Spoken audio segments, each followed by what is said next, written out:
What's up? What's up? It's the Arthur Most Experience with Deke. I'm Arthur Moats, and that's my main man, Deke. What's good, bro? Come on, baby, man. We out here on a Friday, early, and I'm excited about it, baby. So, yeah, can't complain. How about you, though? Yeah, we got a holiday weekend coming up. Some college football. I'm actually seeing on the TV right now. Penn State, Wisconsin. Yeah. LSU, UCLA. And we also got my Pitt Panthers. This is true. We're playing some scrub squad. I wish I could actually tell you how we're looking this season. I have no clue. I watched the first 3 games last year. We went like 3-0. Then we lost, and I just knew our season was over. Kenny Pickett got hurt. They said we might be all right. I think Kenny Pickett too. Man. Yeah, I think Herb Street said we could be a sleeper team. Yeah. So I'll hang my hat on that. He's usually pretty right. He's pretty accurate. I want to say, yeah, Herb Street, he's definitely in the we listed to him category. I mean, it was college football last night as well, dude. Yeah, Almost caught me off guard. I did. See it. I caught some of it. It caught me off guard, though, bro. Who even won? So check this out. Initially, I didn't even remember that Ohio State was supposed to play. I just knew it was East Carolina at App State. And I was interested because the East Carolina coach, Mike Houston, coached at JMU when they won the national championship. This was 4 years ago. So I was like, all right, let me tune into him. App State, before they went 1A, we used to always play on big rivalry and stuff. So it was like, all right, I'm going to tune in for that. So it was a good game back and forth. App State won that. But then, like midway through, I see it flash on the ticker. Ohio State versus Minnesota. I'm like, oh, I'm missing out. So I literally click on it in the third quarter. I catch it right as my man's getting the strip sack. They scoop score for the touchdown on Ohio State, and that's when they finally started to like come back because they were trailing at the point. Oh, really? Yeah, they were down by like 10 at one point in the game. Like it was nuts, but then they just got rolling, man. Okay. Yeah, you literally go from a strip sack touchdown to hit a screen pass, go 80, and you're like, okay, yeah, they warmed up. They definitely warmed up. But I was low-key surprised that they had them playing, Ohio State versus Minnesota for the opener and on a Thursday night. I would think, like, that's a Saturday night. That's a prime time game for Saturday. Even with Penn State, Wisconsin, that's the opening game. Yeah. Like, Big Ten, interconference. No warm-ups. That was surprising right there, man. Usually whenever you have a big one, it's out of conference still. Yeah. Because even though they're not necessarily warm-ups, it's like it's not going to hurt your conference record. You don't. You've seen like USC, Ohio State. I remember that was usually a big one in the past. It was Miami and Florida. They did it before. Somebody else used to open up like that as well. They usually do one at like Cowboy Stadium or something too. Like LSU's done that in the past. I want to say, did Bama do one? Or it might have been Oklahoma. Either Oklahoma or TCU. LSU, one of those like schools, Oregon. Yeah. That was they always usually have one of those ones. Yeah. Yeah. So yeah, pumped about football being back though. I think everyone is. No doubt. That felt good, man. I was like, yo, college football. Thank you. I've missed you. Like, it's good to see you. Yeah. And I got college football this weekend as well, man. So it's going to be a good time, baby. Yeah. You're announcing the game. Yeah. I'm working, But it's not really work. It's going to be fun, man. I'm excited. But that's why we had to do the super early show, man, so I can get on the road and, get to work. But understood. I do want to shout out the jersey, though, bro, because as we were talking about this off air, we had a little bit of a connection with your jersey of choice. I didn't realize the number because obviously, like, I wasn't a Pitt fan back then, but I see the number and I'm like, yo, talk to who's this 40 guy? Yeah. And you drop a name on me, man. You drop a name, Scott McKillop. I'm like, yo, wait a minute. You're like, I don't think you know this guy. I'm like, actually, that's my Buffalo brother right there, man. We spent a little time in Buffalo together, man. Super cool dude. Awesome worker, man. I love this game, man. He just couldn't stay healthy. That was his thing. He was coming back from an injury when he got to us in Buffalo, man. But good dude right there, baby. Yeah, he's pretty good at Pitt. Yeah, I like that right there. I was mainly looking for the gold jersey, because they don't do this anymore. See, every time I see the gold, I always see it in either Shady or I feel like not even Reeves. I 34, like LaRod Stevens-Howling. Yeah. I think those were probably the 3 around that era because I think Revis was a little bit before the gold. He might have had it for 1 year. Can't remember off the top of my head. Hard, though, bro. But yeah, they don't do the gold jersey anymore or these because this is Adidas. Yeah. They moved to Nike. Yeah. Sometime in the early 2010s. Larry Fitzgerald. When I see that too, is because like I remember watching with he had the Revolution face mask, the little dreads hanging out the back, man, Mr. No Celebration. And because, the whole NFL circle thing of, Randy Moss, Chris Carter taught him up, schooled him and everything. I'm like, yo. Nah, he was a beast at Pitt, man. Like, bro. He legit probably should have won the Heisman that year. But those jerseys were badass because they had, I don't know if you remember that, they had the pit tooth right here. It was clean, bro. Sweet. It was clean. But then after he left, we moved to Adidas and Looking back, they're kind of sick. At the time, I hated the Yeah. Adidas jerseys. It happens like that. It's one of those things. Man. Yeah, you let 10 years go by. The jerseys you kind of hated. You kind of love. They're vintage. You're like, Yeah. oh man, I remember that time. It's It's a little nostalgic. It's yeah, a little yeah. different, man. Exactly. I like it, baby. So with that being said, man, on this Friday, got a little bit of a warm up. And so, man, we'll start it off as we always do. Fan check in. Let us know where you're tuning in from. And we'll get them shout outs going and get the conversation rolling. But before we do that, I also see we got Paul Knapp. Paul Knapp, welcome to the upper room. Yes, indeed. Yes, indeed, baby. It's good to see that right there, man. Joining Brayden early too, man. Yeah, before we even started. I know, man. Shout out to you for that, Paul. Shout out to you for that. And then we also got C. Brown tuning in, just showing a little love, saying, what's up, Moats, Deke, and the chat room. Man, you know the chat room always get it going on a Friday. It don't matter how we do it, if it's in the afternoon or if you in that wake up session where you wake it up and then you happen to, bake it up a little bit. But either way, man, we are glad that each and every one of y'all are here. So to start the check-in, man, we got to start with Bart Osh. Bart Osh tuned in early from Poznan, Poland. Shout out to Poznan, Poland. Dare I ask, what time is it in Poznan, Poland? You want me to take a guess? Come on, Deke. What you got for us, Deke? It's 9:12 a.m. Eastern Standard Time. My man's tuning in Poznan, Poland. Poznan, Poland. What time is it over there, Deke? It's like 4 or 5 a.m. No, p.m. Yeah. Okay, 4 or 5 p.m. All right, Bart, let us know, man. If we're right on the time, man, let us know. All right, I gotta look. I can't even wait because I'm excited. 3:12. I was close. What did I say? Dude, you said 4. You said 4 or 5. You were close. You got the juice, bro. I was thinking UK, and I jumped probably too many hours to the right because Poland's to the right of UK. So it's not that big of a time difference is what I thought. I thought it was going to be a bigger one. Deke is a savant right here, bro. I just close. love when you do this, bro. Close. Like, this is your niche right here, bro. You have this. I don't know how you do it, but you do it, and you do it well, baby. So shout out to you. But back to the chat, man. We got Chase, Chase Grieve. And Chase Grieve, shout out to you. I see you're in the upper room. I don't even know if you had joined on a live because I think I would remember that name. Chase, Chace Grieve. But either way, shout out to you tuning in from the 928 Bullhead City, Arizona. I like that right there, baby. A lot of people talking about the Drake album. Oh, yeah, man. Yes, I've not heard it yet.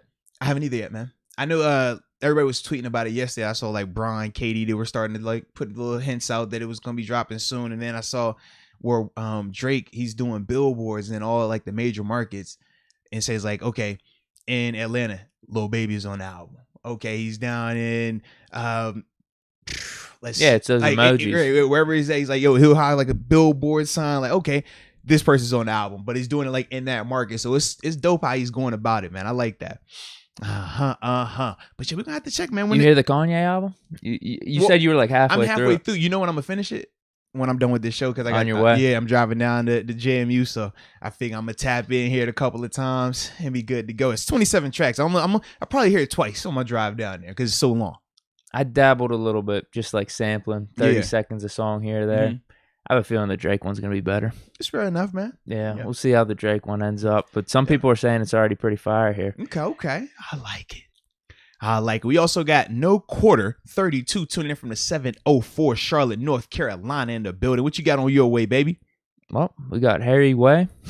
Harry Way. All right. Virginia Beach. Virginia Beach.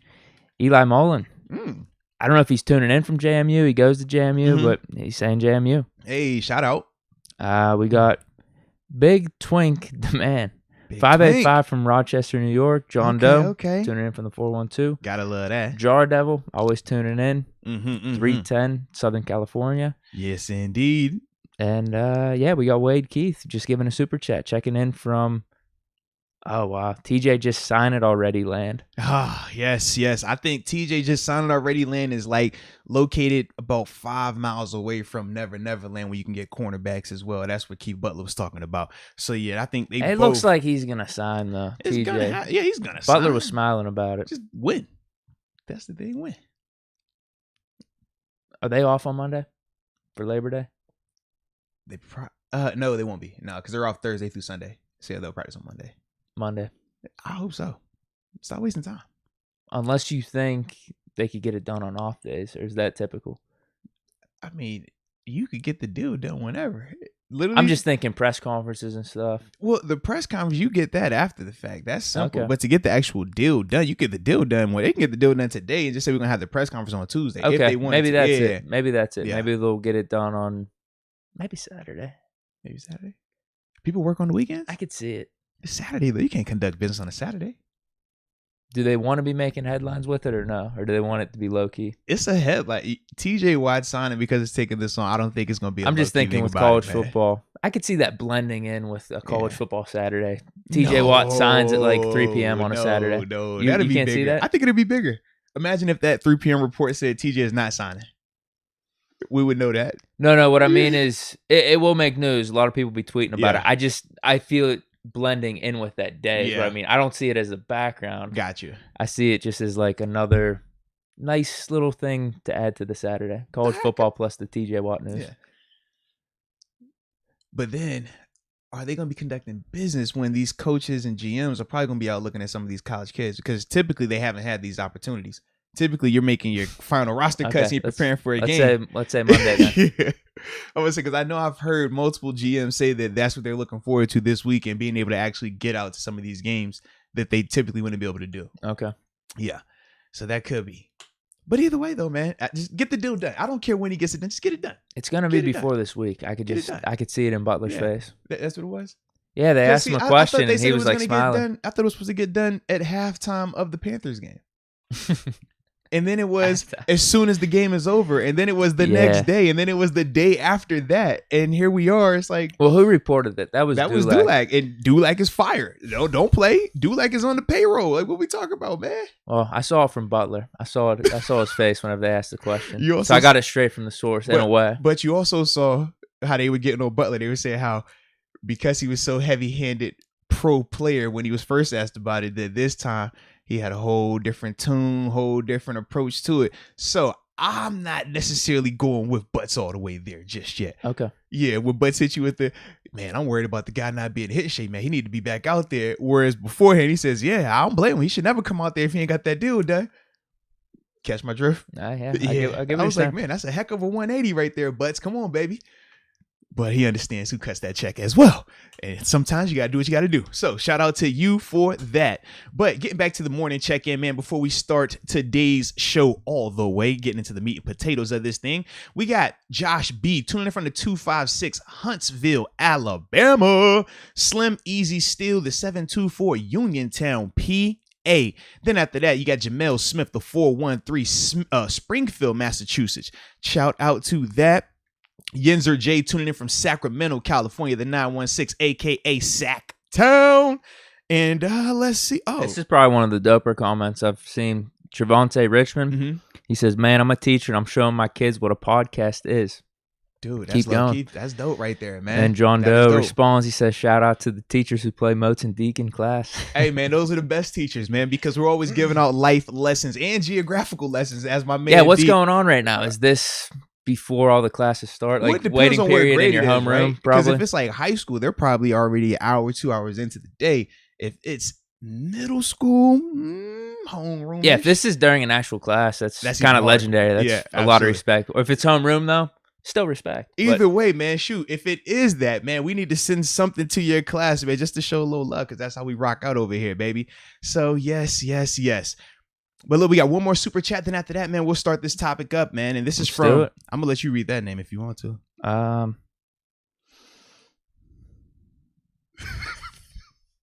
If you want to. I got it. Go for it.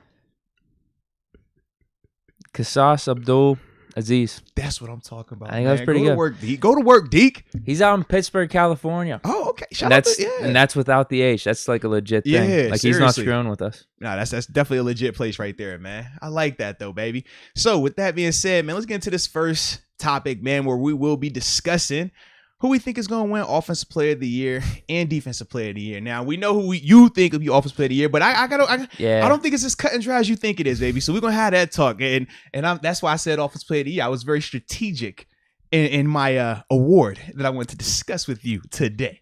When we talking MVP? See, we ain't talking that just yet, because I figured that's the one you going 7 on. But we already know 7 can't win both. No one wins both. So if 7's winning MVP, that means you got to have a different offensive player of the year. If you pick him for offensive player of the year, then he ain't gonna win MVP. It's happened though. Nah, it ain't. When the last time it happened though? Might have been Mahomes. No, it was Breeze. Breeze. Nope, Breeze won it. Really? When Mahomes won MVP? Absolutely. Yep. Because everybody talked about how Breeze didn't get that, but they at least gave him the little hand-me-down. And we're like, well, how is he offensive player of the year when Mahomes is the MVP of the league? Let me look. Yeah, man. Let me look real quick. Yeah, there are some names. We're seeing Michael Thomas in here. AB got one as well. AB won one. Offensive player of the year. Did he? No, I don't think he did. I thought he did. I thought that would have been in check 16. No, Mahomes won it in 2018. What were the years before that? Todd Gurley. Matt Ryan won MVP and Offensive Player of the Year. Cam Newton did too. Okay. Derrick Henry, last two didn't though. Michael Thomas and Derrick Henry. Yeah, because 18 was Mahomes' MVP year, right? Yeah. I'm not missing anything with that. Was it 18 or was it 19? Yeah, 18 was the MVP. 19 was the Super Bowl. I think he won MVP. Oh, no, I mixed them up. I think he won MVP and Offensive Player of the Year the same year. Man, all right. I could double check, but if I had to bet on that, I could have sworn it was Mahomes and Breeze. No, I'm not. Yeah, I'm not seeing Breeze on here at all the way back into 2011. Not just for MVP, for Offensive Player of the Year as well. Yeah, no, Offensive Player of the Year. Hold on, what are you looking at right now, bro?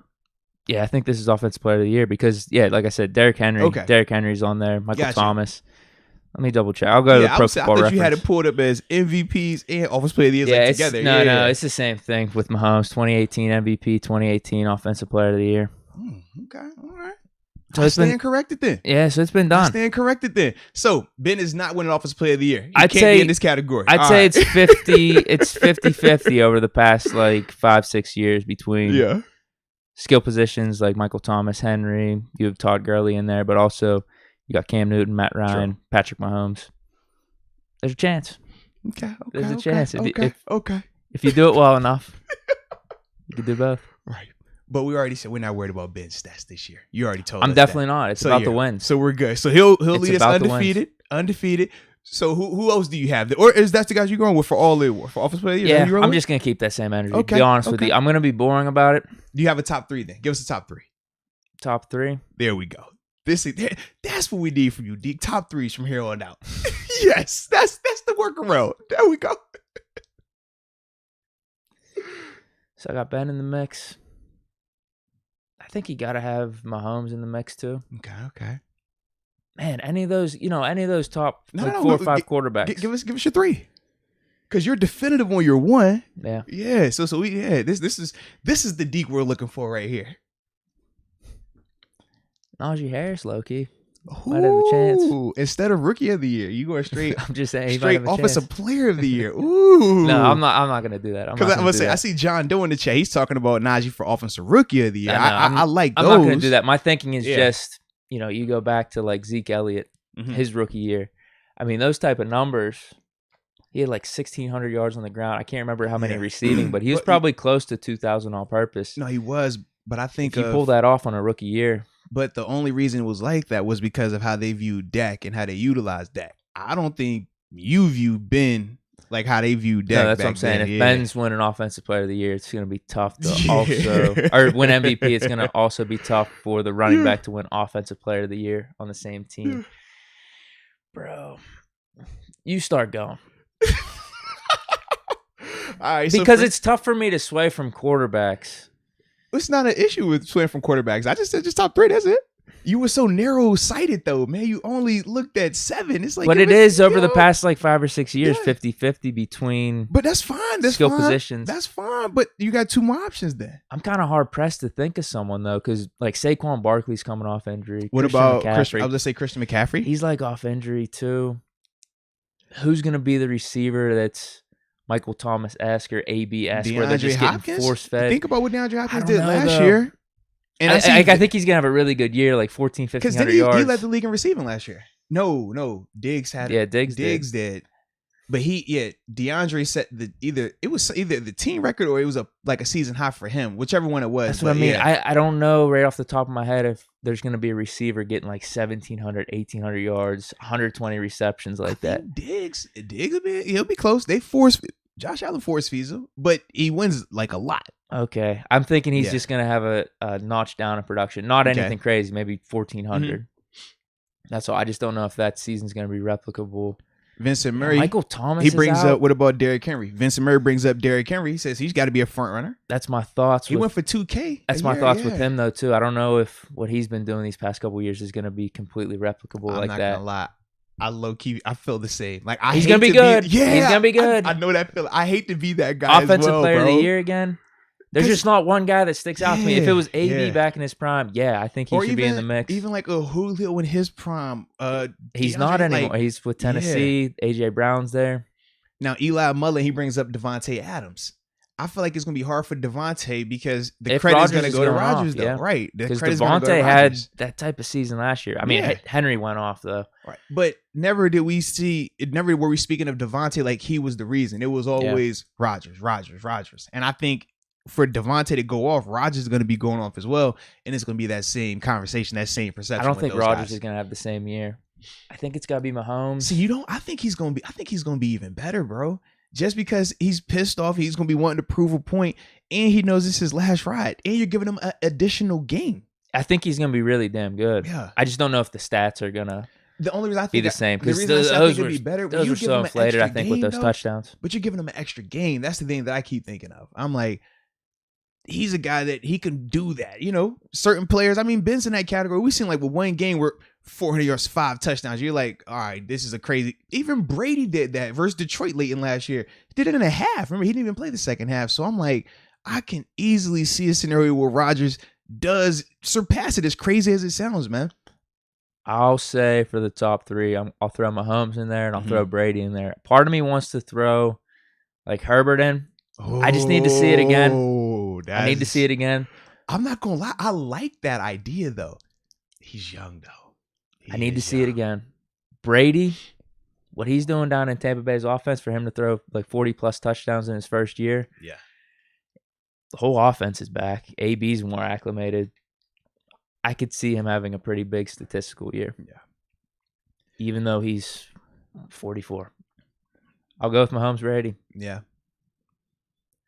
That's my top 3. Ben, Mahomes, Brady. Because I do feel Offensive Player of the Year, and I get why we're looking for other skill positions, because that is the award where if you're going to get it as a skill player, that's the only award you're going to get. Not a lot of MVPs being handed to 9 QBs. But Henry would have had a chance for MVP last year if Rodgers didn't have that type of season, because Mahomes wasn't really in the running at the end of the season. He was, but Rodgers was the main guy. I think there would have been a case if it was between Mahomes and Henry that Henry might have got the nod. It was just that Rodgers was just a little bit above. Yeah. Even though I did say, like, for MVP, because it's arbitrary, I would have taken Mahomes over Rodgers. Yeah. It's just that his stats weren't as gaudy as Rodgers. That's why he didn't get it. And it's crazy, man. With Rodgers, like, I always am curious to see, like, with certain quarterbacks, we know the hype train surrounding them. Can another quarterback, like, overcome that or overshadow that? And with Mahomes, you think, man, Mahomes going into last season, it was, like, just insane hype train. But Rodgers found a way to do that thing, man, to produce at a high level and ultimately surpass that hype train, which is crazy. So, yeah. But looks like somebody is saying the name that I like to start this thing out for, my top 3. Actually, yeah, Josh Allen's a good call too. Yeah, that's a good call. Because I thought last year he was in the conversation. I just thought that the difference was with Rodgers. Rodgers statistically had him, and I thought not the Arizona Josh fell game, off a little bit. But I say down the stretch, he had like a couple of games where it just wasn't the same like level as early, where he was just going crazy out there. And I thought that's what cost him. Yeah, there was a game or two. Like even the Steelers game, like he didn't keep up that same correct. Production he played that he had. well, but it wasn't like before. He was playing like out of this world, and that was the difference with him. Whereas like Rodgers and Mahomes, because then Mahomes, he had a little bit of a period in there as well, man. He got hurt again. It was like, and they had that weird like Raiders situation. He played bad against the Dolphins, I remember. Mm-hmm. He was throwing. I think he had like 3 picks or something like that. And then they came back like, no, because wasn't they either got up big had the turnovers. It got back close, and then they ended it. Yeah, they had weird games, like a weird man. game, They had man. weird games like Falcons. Yeah. It was a close game. Even Tampa Bay, they got up really early. This was in the regular season, but then Tampa Bay came back and only lost by a score. Yeah. They had actually. I know people ripped on the Steelers a lot last year because we were winning some games by one score, but Kansas City won a lot of games by one score. It's just that the raw numbers were higher than what the Steelers were dealing with. They were letting up more things on defense. Yeah. Because I thought, I looked at it, was the Steelers were more consistent through the games. Granted, they had more holes, but they were more of a consistent team. Whereas I thought with the Chiefs, you would just see them playing waves. It's like when they wanted to prove a point, they would come out there, be on fire, score whenever they wanted to. Then you would see them almost look like they were bored and just doing dumb stuff and let teams come back into it. Then you see them put their foot on the gas again. That's kind of how I always viewed them. It was that weird, just looks like somebody just playing with their food almost. And I mean, for the majority of the season, they were able to get away with it. But typically, that doesn't work like that. Typically, you got to be more consistent. But, man, so for me, my first guy that I think of, obviously, is Josh Allen. I think that he's coming into the season with a ton of steam based on what he did last year. He has the full gamut of wide receivers. He has the O-line in place. I just don't think he's going to have a lull like he did last year towards the back end. I think that that's the next progression for him of how he gets better. And that's what separates him when you think about your Mahomes, even Ben when he's going off, Rodgers, Brady. They don't have those 2 to 3 games just average games for them. And I think that's going to be different for him. Next up, though, Mahomes, man. You know who Mahomes is. Mahomes is a bad dude. The dude throws at will. He got a new revamped offensive line. Still has a ton of weapons out there. That's the thing, for me, that has me really sold back on him, the protection up front, because we know he can make every throw. We know he can do the spectacular. And he has weapons out there, but the protection killed him last year. That's my biggest fear for us this year. I'm fine with Ben, but we got to protect Ben. You protect him, he'll cook. If you don't protect him, he's not going to be able to do how Mahomes was in terms of run 30 yards this way, dive over here, and then still throw that thing on a route 40. That's just not in him at this stage in his career. So for me, man, with the new O-line, Mahomes definitely on that list. And then my third guy, this is where I'm stuck because I have a ton of names here. Your guy's one of them, though. Nice. Your guy's definitely one of them because it's offensive player of the year. I don't think he's MVP category, but the scenario for him to offensive player of the year can definitely work.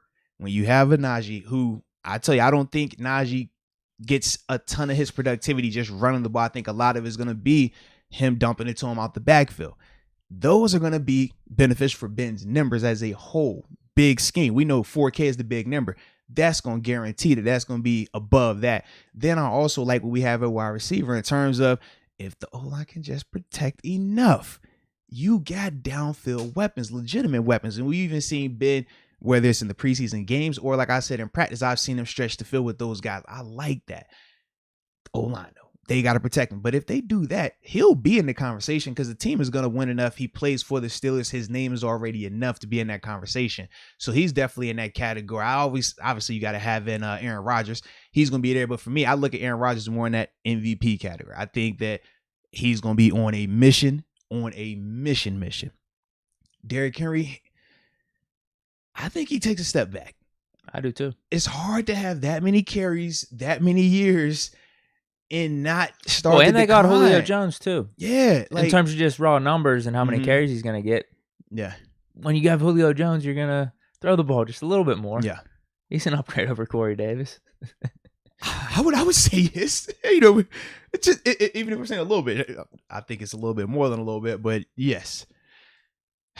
But I just anticipate him taking a little bit of a step back, man, because that adds up, man. You can't keep doing that. We've already seen it with Zeke. We obviously saw it with L. Bell. We saw it with Gurley. I mean, that's just how it goes. Those guys, their shelf life. Even what was the dude that was in Dallas was killing it and then went over to Philly? Marco Murray. Yeah, he's another guy. He actually won. He won the offensive player of the year that year. High usage was a beast, and then it's just like they fall off a cliff. And I just feel like with Derrick Henry, it's coming. I feel like it's coming, man. So I can't put him in there. But if I had to go with a third dude, I want to go a wide receiver. And I'm stuck here. DeAndre Hopkins and Diggs. Those are my two. Because like I said, with Adams, I think Adams' productivity is going to always be undercut because of Rodgers. They're going to always defer it to Rodgers, put it on Rodgers. But with those two guys, I'll go Hopkins because the same conversation might be had for Diggs. Yeah. Could easily happen for Diggs. If Josh is going off and Diggs is going off, it's because of this guy, it's because of that guy. Whereas with Hopkins, it's not going to be viewed as he got Kyler traded Murray. there. Right. And he's been helping the savior. Kyler. Absolutely. That's a good point. So that's kind of how I think. I think it'll be Hopkins is my third option right there. Okay. Yeah.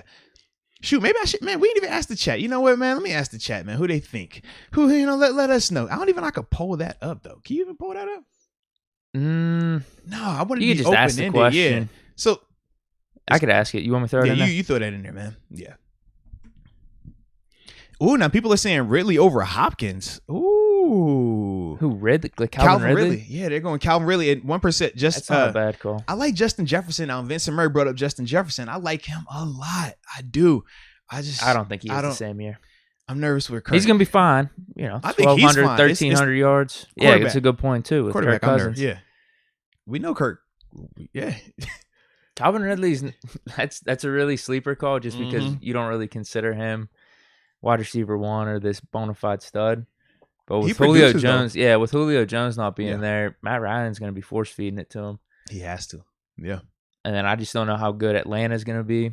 Are they going to have a lot of garbage time yards and just be slinging it out? Because what's Atlanta's offensive line situation even look like right now? Like, that's the other thing I think of with them, man. Yeah, I don't think they're going to be that good in general. I see why it's a sleeper pick. He might be better for fantasy as opposed to winning offensive player of the year. He'll probably make great odds if you take that bet, though. You put the odds down on that. For offensive player of the year? Yeah. I mean, in terms of just like throwing it out there. I'm not saying that it would happen. $10. Yeah. Maybe $10 pay out like $1,000, $2,000 maybe. Something stupid. Nah, it is. No, that's a good point. Yeah. That's a good point. I could see him at the end of the year leading the league in receiving. Yeah. Oh, Christian Weaver says Dak Prescott. What about him? He says MVP or offensive player of the year if healthy. Oh, wow. Offensive player of the year is not a bad call because he was on that pace last year. He definitely was. He was like the number one fantasy quarterback. He's throwing for like 400 or 500 yards a game. He was balling. It was a weird vibe with him, man. I could see that. If he keeps the interceptions low and those yards are like up over 5,000, I could see that. I could see Dak Prescott. With him coming back from the injury, too, people are going to like that storyline. I don't know if they're going to just think of him too much towards the comeback player of the year category, though. You're right. And ignore him for offensive player of the year. But it is Dallas. There's publicity there. He's a lock for comeback player of the year. Kind of like what we said with Alex Smith. Because of how gory it was, because it's a quarterback, and because we're going to have to hear about this story every single week. You remember how Alex Smith, bro, got to the point where we're like, Alex, we like are sympathetic and we empathize for you. Like we're glad to see you back, but we don't have to see the images in week 12. Like we've seen these enough. Well, I think he got annoyed with it too. He just wanted to play football. It was just media wise, they're going to over sensationalize between Dak's injury. Then obviously about his family, like with his brother and stuff. Like I feel like they're gonna hit home on that every single game that we see Dallas, and we see Dallas a ton in prime time, man. So yeah, he's definitely gonna be a lock for that joint. Who else would be in even that mix? Are we considering like Barkley and McCaffrey? Because they say what about Carson Wentz? Comeback player of the year? Actually, yeah, he's a good candidate. And you don't have to be hurt anymore because we saw Ryan Tannehill win comeback. He won. Who did he win that over that year? That wasn't Ben's year. That wasn't. He went over Ben. That was the year when Ben got hurt. Ben. Yeah. So who did he? Because I definitely remember us laughing like he wasn't hurt. He was just bad. And now you can just go from being bad to being good, and you're comeback player of the year. All right. And I'm fine with that. I'm fine with that. Carson Wentz would be a pretty good candidate being with the Colts. And it's in OBJ. Yeah, that's a good call too. Yeah. OBJ. I just don't know. It's like Saquon Barkley and McCaffrey in that mix. Because if they go off, I don't know if I'm thinking comeback with them though. Me either. I think it would just be because OBJ, you give them all pro, but OBJ hasn't been the same with the Browns. Whereas like Barkley and McCaffrey, when they're healthy, they're still balling out. Yeah. So I don't view that as comeback. Whereas OBJ, he's had some down seasons. He got hurt. That would be a comeback. He's been hurt. He's coming off of an ACL now. Yeah. Yeah. OBJ's a good one too.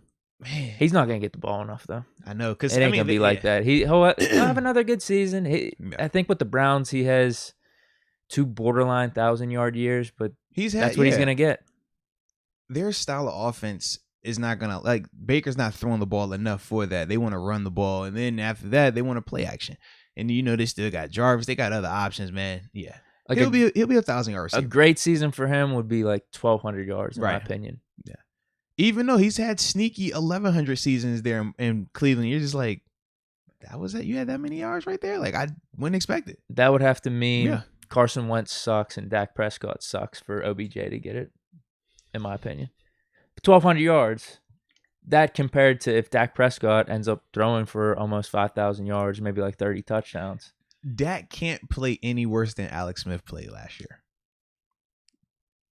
You think they're just going to give it to him? I do. He broke his leg on national TV for the Dallas Cowboys. They're going to so if he's just over-sensationalize that. He just has to be decent. Just don't get benched. If you don't get benched, didn't Alex Smith get benched at one point last year? Or no, it was the COVID. Yeah, he got hurt. He missed some time last year, though. Best quarterback, I think.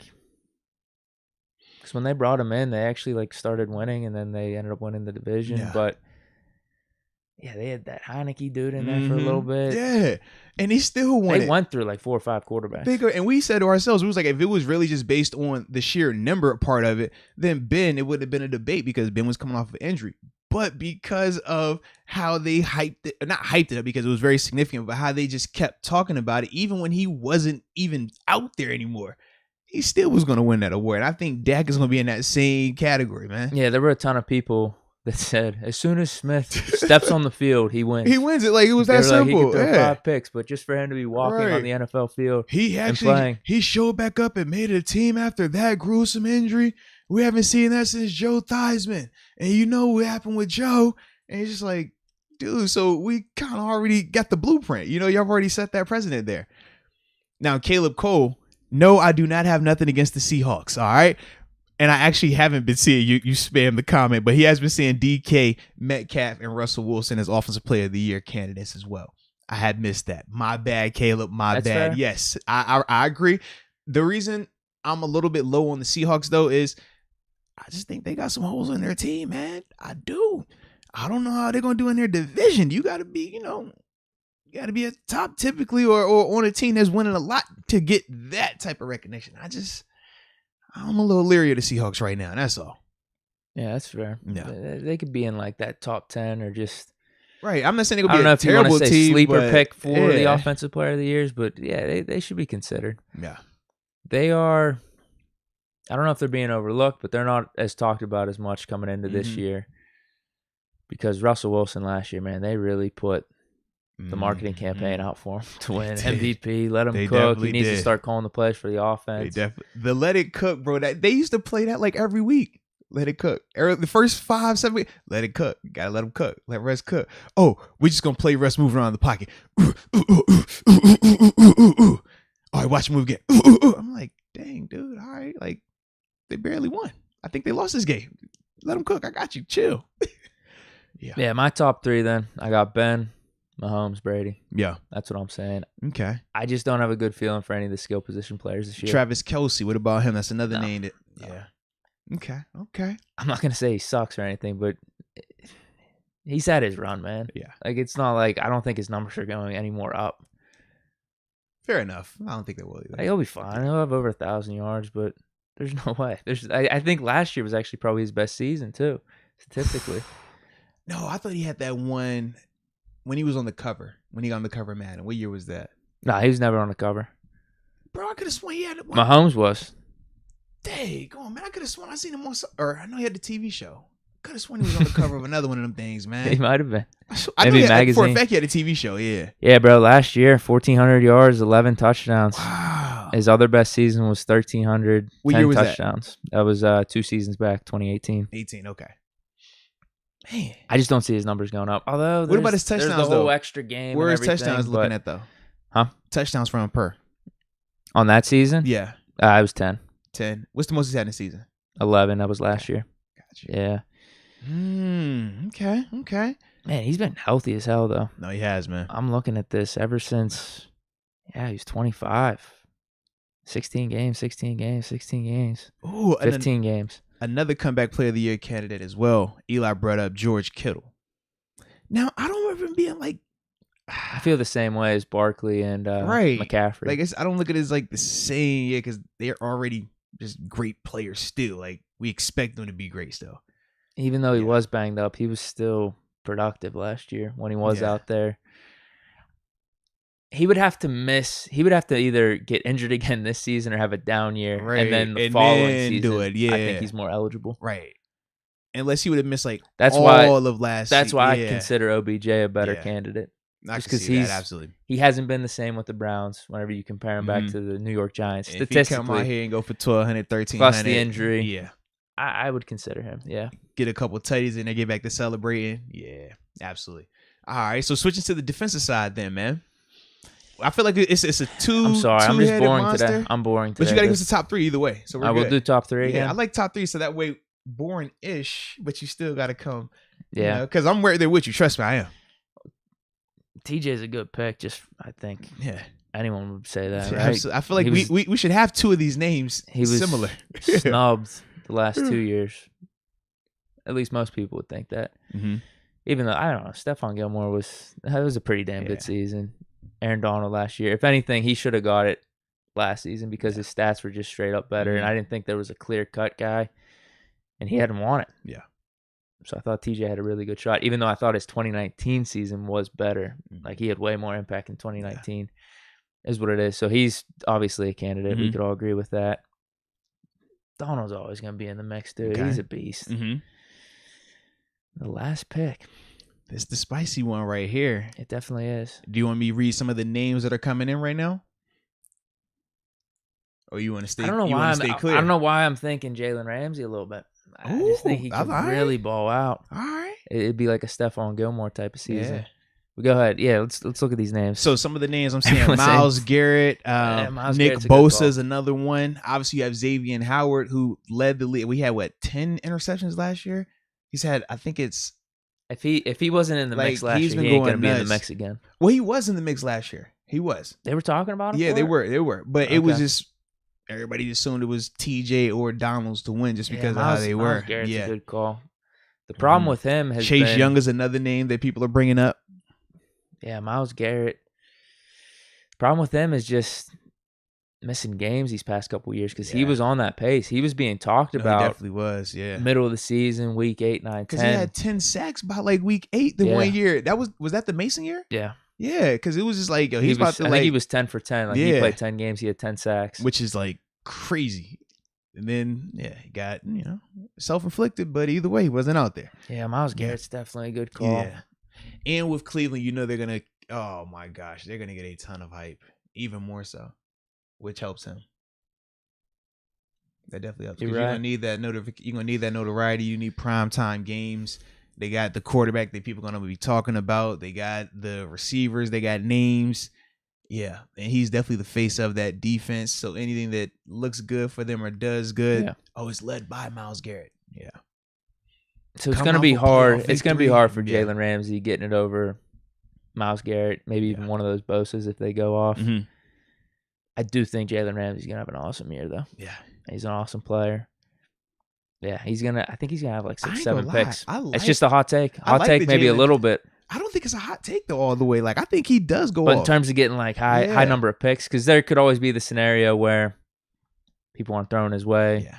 He has a lot of pass deflections or something. Just doesn't have the picks. That's still that part concerning because I'm calling it. I'm saying 6, 7 picks at least. When I think of Jalen, I kind of think of the same, not in the same sense, but like with Gilmore, where they get a ton of PBUs, but like picks are kind of weird. They're like touchdowns. Like we talked about that. Like Darrelle Revis had one like the one season, and the following season he had like 7 or 8. Right, like in his prime. You'll still be a lockdown corner, a ton of PBUs, but whether a team just doesn't want to try you or you're just so sticky and covers it's just PBUs. Like it's a weird thing when it comes to those interceptions, but that will be the driving force with him or any of those cornerbacks especially because it's hard for them to have the impact where it's seen in other ways, right? Where with TJ, when we're like, oh, he has these sacks, but he has these tackles. Oh, he has these tackles for loss. He has these forced fumbles. For corners, it's like you gotta have picks. With Gilly, it was you got picks. What was it? He had a higher. Didn't he scored more because he had scored like twice that year. Touchdowns, so it was like he scored more than the guys that he was guarding. Like you have to have like that type of just unheard of statistic to win it as a DB, I feel like. And yeah, with that, it's literally a coin flip right there, man. But so you are going Jalen Ramsey your third guy though? Let me just throw him in there. Why not? It's kind of a bold take because going back to like offensive player of the year, it's almost like saying I'm calling the receiver to win or I'm calling the running back to win versus, although it was 50-50 over these past like 5 or 6 seasons, I think it's more rare for a cornerback, or it might be tougher just because it's so much predicated on the interceptions like that. Whereas these edge rushers, it's like they're all going to get double digits as long as they're healthy. Always in there. Yeah. Yeah, with cornerbacks. And you have way more control of getting a sack than you do over getting an interception. Yeah, that's what I'm saying. But I just think he's going to have an awesome year. So, yeah, I'm going to throw him in my top 3. Yeah. All right. So for me, man, obviously my top 2, you can do whatever order you want. TJ Watt, Aaron Donald. Man, I think that those 2 are the front runners for it. And honestly, right now, I am leaning slightly more towards Donald just because of this preseason stuff right here. I just need to see, because if you start slow or you miss time because of whatever, good call. That is going to kill you in that race with Donald because number one with Donald, he's always available and his productivity is pretty much consistent throughout. So you don't really give yourself a chance if you give him a 2 or 3 game head start. So that's the only thing I'm concerned about with TJ just right now. But those 2 are my top 2 guys. From there, though, man, I like the Jalen pick. Gilly, he's out of it because he's going to start the season on PUP. You can't miss that many games and expect to be in that conversation. Nope. Xavier Howard, I do like him a lot still. But once again, those interception numbers, that's hard to mimic. It's hard to replicate that because everything, I mean, you're talking tips. You're talking, I happened to be in zone coverage and I got a chance to break on this ball. Everything has to go right, man. I just don't see that happening like that again. I could see like Marlon Humphrey kind of being like a sleeper pick even. Nah, but the guy I want to go with, man, I stayed away from all off season. I didn't want to go on that train because he'd hurt my heart 2 years in a row now. I was high on when he came here as a rookie out of Florida State and set the league on fire and was literally the best safety in the league when he came in this thing. And my man is back healthy. I saw a couple of clips from him where he takes an interception right out my man George Kittle's hand in their little practice when they were joint practicing, took it to the crib. He's been looking phenomenal. Physically, he looks healthy. I'm going Derwin James, all right? I couldn't help it. I couldn't resist it. I'm excited about it. You know how some people got that take where he's just like, yo, that was the guy that I was so high on. He'd be a good candidate for comeback player of the year, actually. Like, absolutely, man. I've been high on him since he got here, man. He played crazy great his first year, and it's just been the injuries. 2 unfortunate injuries where they happen to be season ending, which is unheard of to go back to back like that. But for me, I'm like, if this dude is healthy, he is that type of player.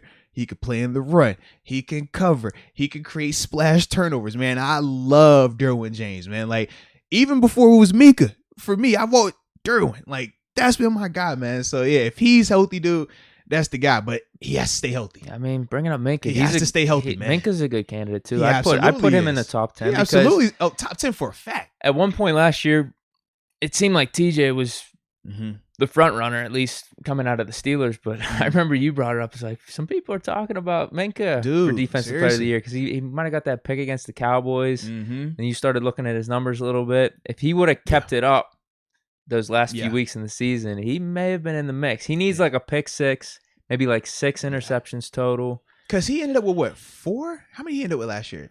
Yeah, 4 or 5. Yeah, he had 4. I think he had 5 2 years ago. Right, because him and Joe tied the first year. He might have had back-to-back 5s, actually. But it was either 4 or 5 for sure. Right. So you just do that, increase your interception totals by 1 or 2, get a pick 6 for a touchdown. He would almost have to have similar impact than what he did in 2019. What would benefit him now is he has more recognition to his name. Yes. The 2019 season was nuts because he had the forced fumbles, the picks, and the timely even fumble recoveries. You think of the Colts pick 6. You think of when he first got here and we played San Fran, like the hype around it. And every moment he had a response for that. Whereas last year he balled out, but we had to wait till almost Cleveland for us to really feel his impact when he had the pick 6 on Baker. It took that for us to be like, okay. But we also knew that teams were avoiding him just based on how they were playing him and stuff like that.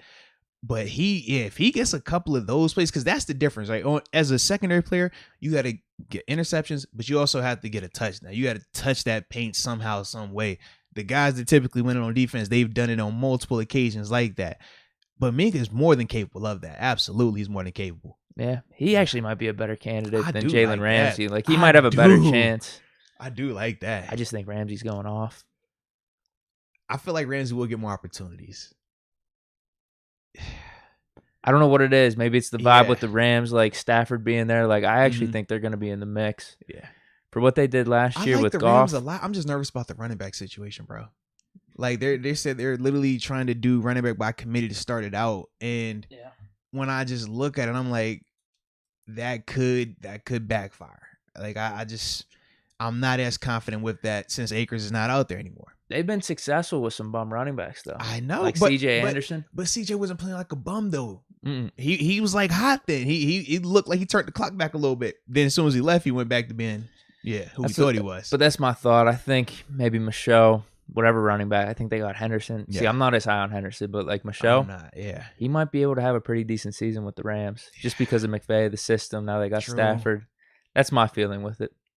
They could take a dude like CJ Anderson and make him just as good as Todd Gurley.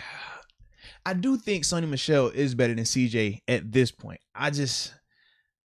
Do you feel like Michel was going to be better in that offense than what Cam Akers would have been? Oh, definitely. That's my thing. I just thought Cam Akers fit what they were going to do so much better.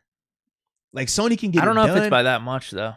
He'll be productive. No, is what I'm saying. There's going to be elements that he can't bring that Akers has. Right. That's the way I think of it. That's all. But I do think running wise, though, it'd probably be better. But I just think the offense runs better as a whole with Akers. Yeah, he was going to have a good year. Yeah. It's unfortunate. Yep. Oh, yeah. Hey, they've been noticing my my little hoodie. Man, shout out. Yeah, Leonard. I saw some other people talk about my hoodie, man. This the little Mambacita for Gigi, little Gianna, man. Her mom, Vanessa, she did the little custom Mambacita hoodies for her. It's her 15th birthday, May 5th when we ordered them. But yeah, it finally shipped, man. I finally got it. So I was like, let me throw it on for the culture. And it was just dope because you got your pit thing on, so you both rocking heat in here today, man. Yeah. But I'm glad y'all noticed, baby. Shout out to y'all, man. Shout out. Yeah, man. And RIP, man, to the GOAT. Come on, man. Gotta show love to Kobe and the fam, man. Absolutely. And Nick Y says smash the like button. So make sure y'all smash that like button now that we're having our pleasantries and our all that good stuff in here. Oh, it was another name though that just came up too for Jamal Adams. They were saying what's happening with him, man. He's not in the category no more. Nah, I agree, bro. Nah, I'm good on Jamal Adams. I mean, he's gonna put up some stats like the sack numbers and stuff, but I don't. I'm cool on him. He's a good player.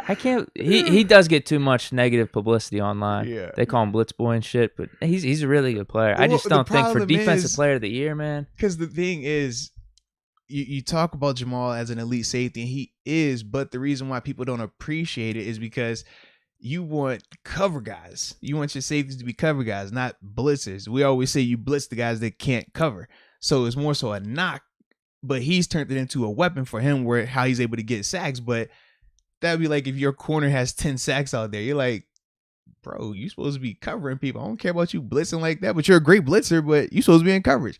That's why people give him that. And I know why some football players, we look at him and you're like, you get a ton of hype, bro, but like a glorified will linebacker. Like, that's what you're paid as. That's how you rock. It's not a knock, but for, the hype that he gets as a safety, that's the big reason why people view him like that, man. Yeah, I'm not feeling him for defensive player of the year. Yeah, man. So that's our top 3 for defensive? It is, man. So now it looks like we got to go to this galaxy, though, bro. Sure. Yeah, because I gave my top 3. Who did I end with? I said AD, TJ, and Derwin James. You went AD, TJ, and you stayed Jalen. Are you staying him or are you going to switch it? Whatever. I said that first. You can switch it to Minka if you want, though. I'm going to stick with Jalen. Okay. Yeah. Okay. I'll stick with Ramsey. Minka's in the mix, though. It's just one of those things. That was my first take. I do think he's going to have a really good year. But this isn't first take. This is the Orthodox Experience with Deke podcast. So you can change it if you want to because you are part of this. No, I'm going to stick with Ramsey. I don't know what it is. Right. It's a feel thing. I'll stick with him. Minka's going to have a good chance, though. He's definitely going to have a good chance. I think if it's anyone on our defense, though, it's probably TJ. Yo, oh my gosh, man. I got to get it, though, bro. He's so overdue. I am kind of worried about the beginning of the season, like you said now. That's my only concern in terms of him. Like, if you start slow, can you catch up to AD? Because you know what AD... You're going to get publicity going in the wrong way. Right. Especially if you get this contract done. Oh, yes. For a fact. For a fact. All right. So let's get this Galaxy convo then started, baby. Sure. It's not often that we go into the Galaxy and we allow the people, the fellow travelers of this great universe to go out here and dictate the show where it goes and stuff like that. But today is one of those days, man. I know we got a couple of super chats. We'll get to those as well. But, man, I put up the little option last night and we got some spicy topics that came in. So we're going to get to those, man, and get this thing rocking out. But, no quarter 32. He says off topic here, but is Stephon Gilmore still an option in terms of trying to acquire him? Well, right now, with him being on the PUP list, that number one tells us that he's injured. Number two, that means we won't be able to even use him until week 6. Yeah, ain't no point in trading for that. By the time you get that, he's going to be either trying to come back from whatever injury, get back in game shape. Sometimes guys don't even get back off the PUP list and they just end up going to the long-term IR that season. So I'm cool. Yeah, while he's hurt, I'm cool. Well, and he wants that contract extension too. But at week 6, if a team's trading for him, he's probably got to realize they're not trying to do a contract extension. That would have been a before the season thing. Mm-hmm. Yeah, I'm not liking it. Yeah, that's not going to be, I don't like that vibe at all, man. All right. Maybe that's the play. If he's back week 6, week 7, we need to make a trade. Maybe. Not right now, though. I don't even think this is in the forefront of our minds. Yeah, I'm cool on that. And that's, like I said, that's going to cost. I don't, you talk about just bringing him in, it's a 1-year rental on top of that, yeah, I ain't trying to mess with that. And at that part of the season. Yeah. All right, but then after that, man, we got Vincent Murray. Vincent Murray, talking about the Defensive Player of the Year candidates, says Deke, with all his blocking with Stephanie's shots or Sam Darnold with his ghosts. SJG103 said the Deke one. Hey, man. You do be trying to block Stephanie's shots, bro. I'm just here, man. You be over here like Dikembe. Not in my house, not today. Hey, she be over here shooting her little shot. Bing, bing, bing, bing, bing. I'm like, dang. But yo, you be holding down the fort, man. I'm proud of you, baby. I'm proud of you. I'm just here, bro. I'm just here. Just here. Giving some football takes, that's all. He's not looking for love today? Nah, just it's chilling, too early man. for love, man. It's Friday. It's Friday morning. We're not love searchers on Friday morning. I'm just chilling. Yeah. Sam Darnold with his ghost. Who's the defensive player? To the ghost or the defense? Oh yeah, I'm about to say who? That was that Patriot. Oh man, seeing ghosts. I just think he's bad at this point. I don't know if he's going to bounce back with the Panthers. I had some hope. Then I saw him preseason against us. That game against us. It took him a while. Oh, no. Yeah. Let's go, UW. Uh-oh. What do you got for us? This is more for Defensive Rookie of the Year, but Christian Barmore, defensive tackle for the Pats. We'll see. That might be a sleeper pick right there. That is, but Micah Parsons probably like the favorite right now. Yeah, he's going to be in that convo. But no, we'll definitely talk offensive rookie. One of those of the year, cornerbacks. Defense rookie of the year. Matter of fact, that's going to be on Monday's show a little bit, man, because, Monday starts the new rollout for big game week, man. Official game week. Yeah. Week 1, regular season. Yeah. So that's going to be a blast of a show right there, man. But we'll definitely have that as one of the topics, though, man. We certainly will.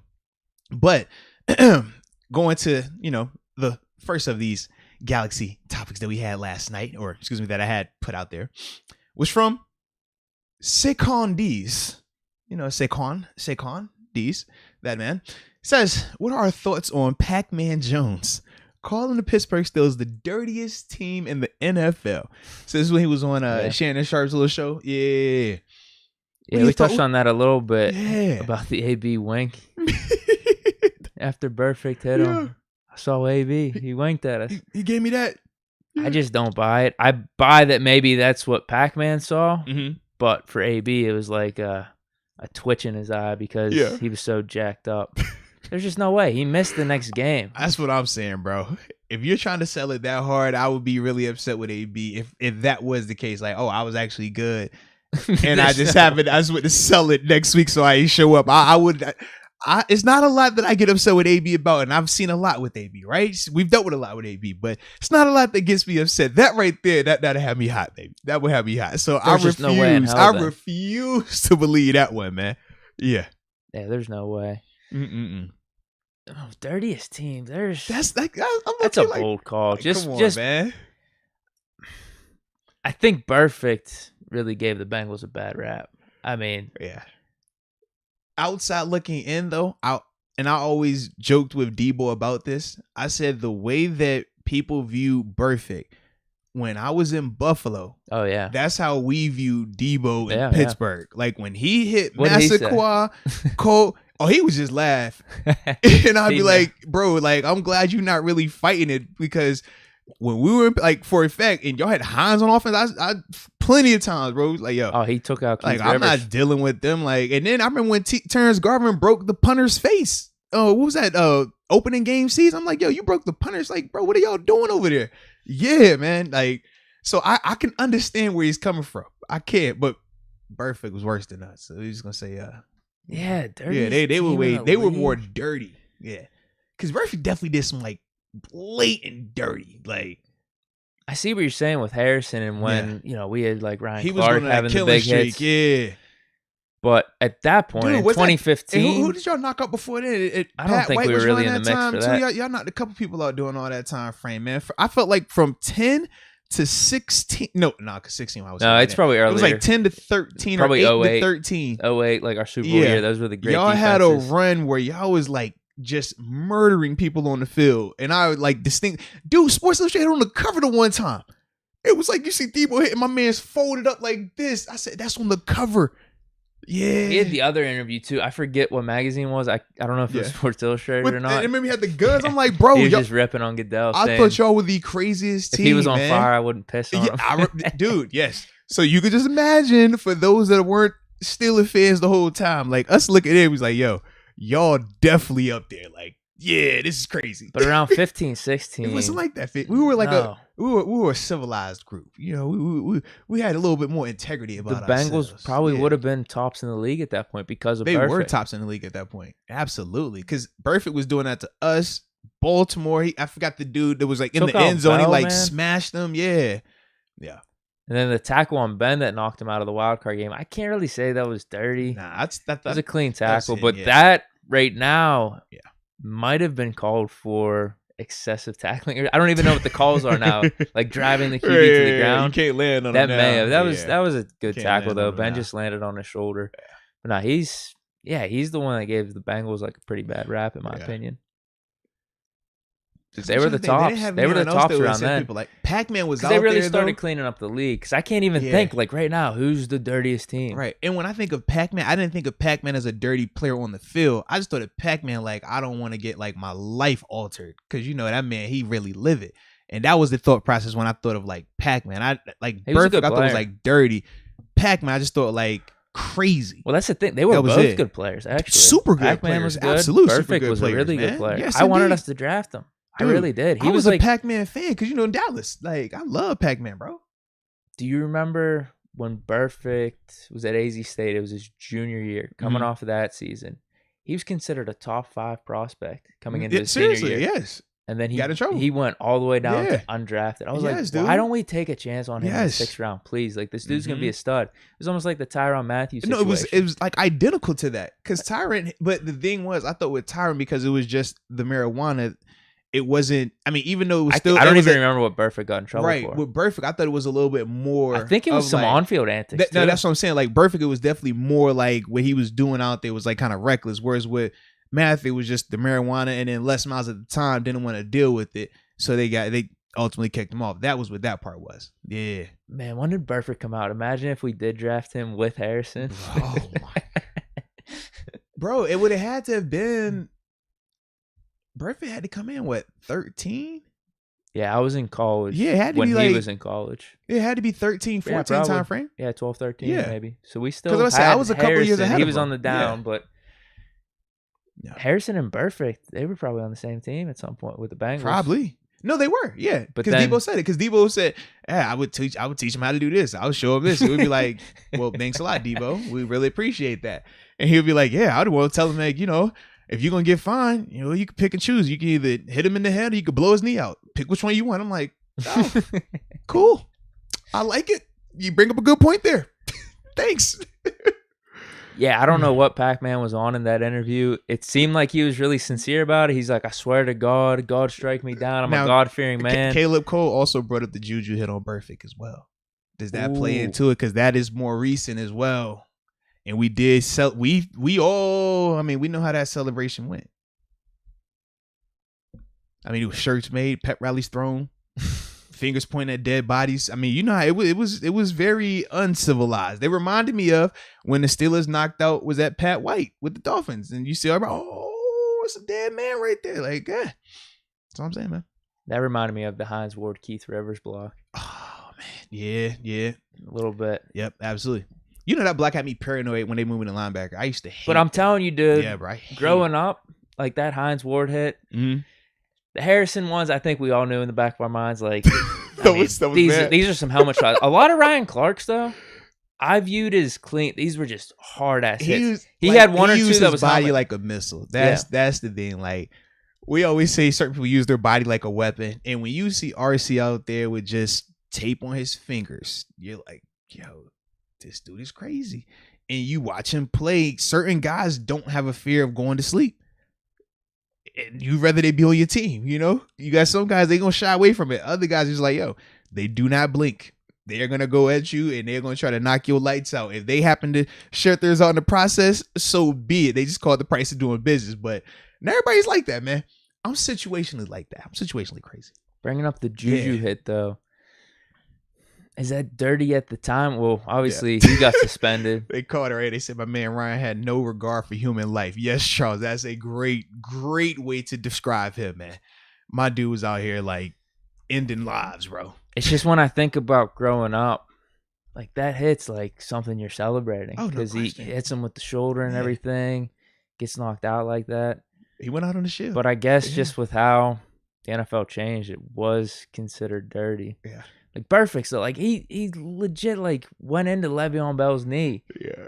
Perfect. Took a shot at AB, like, right, helmet to helmet. So that's kind of the difference for those eras. Right. Because Harrison, that was, like, a different era with Clark and all that. It was. Like, if Vontaze was playing back when Harrison was doing that, I think it would have been different. I don't think it would have been viewed as gory. But because of Debo having to deal with all of that he dealt with, when you see Burfict come after the fact and do the same stuff, you're like, all right, now, bro, it's zero excuse now. Moving on, right, zero excuse for that. Yeah, Juju, I guess, I don't know. Dirty hit. I'm not trying to be biased. I'm not trying to be.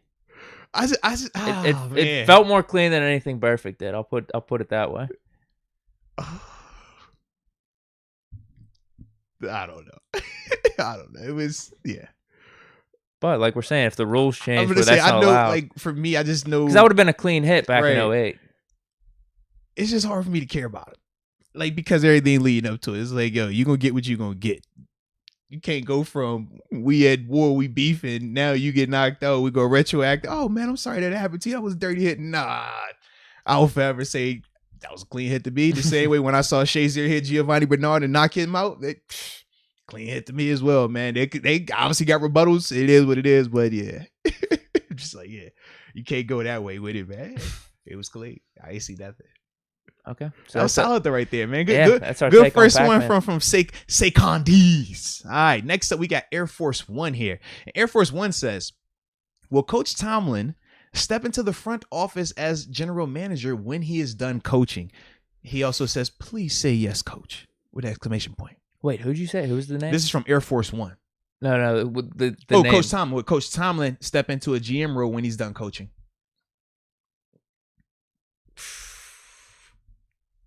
I don't know. You know him better than me. I think he's just going to keep coaching. Forever? I don't know how long, but you mentioned if it's not with the Steelers, maybe he'll go to another team and try to rebuild, put his own stamp on another franchise. Because what are the options? It's either GM, you go off into the distance, we don't hear from you, or you could take TV. Or you could do coaching and GM, though, right? Who have we seen do that before? That Andy Gruden's Reid's doing it now, right? Belichick. Yeah. There's a few of those players. I guess he would be a good candidate for that just because of his success. Does he want to be a GM, though? So I think it's like this. He's with someone, though. Like, Colbert's a top 3 GM in the league. This is my thing, though. Because people are anticipating Colbert retiring soon, right? If he were to retire and Coach T stays, I could see it play out where be good with that. They could make him active GM and head coach. I think that would work because you got the numbers guy with Colin. Right, you already got the number guy. So you're good for that. That's always the big sticking point with those guys. When you got a guy like Khan on the staff, that takes that pressure off because with Coach Tomlin, he evaluates players at a high level. Like his ability to just know, okay, I think this guy can do that guy can do that. Like I think he has a really good grasp of that. Very similar to how Kevin Colbert is in terms of being able to find some talented players. And even at times, and this is that disconnect between coach and GM, some of the decisions of who goes out there to play aren't always up to him.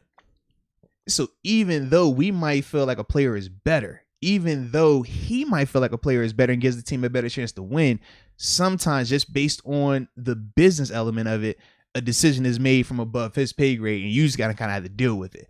So for me, I do trust that Coach Tomlin could be a GM and do a really good job at it. I think though for him, it would probably have to be here in Pittsburgh because if he were to leave Pittsburgh, I think he would still want to continue coaching.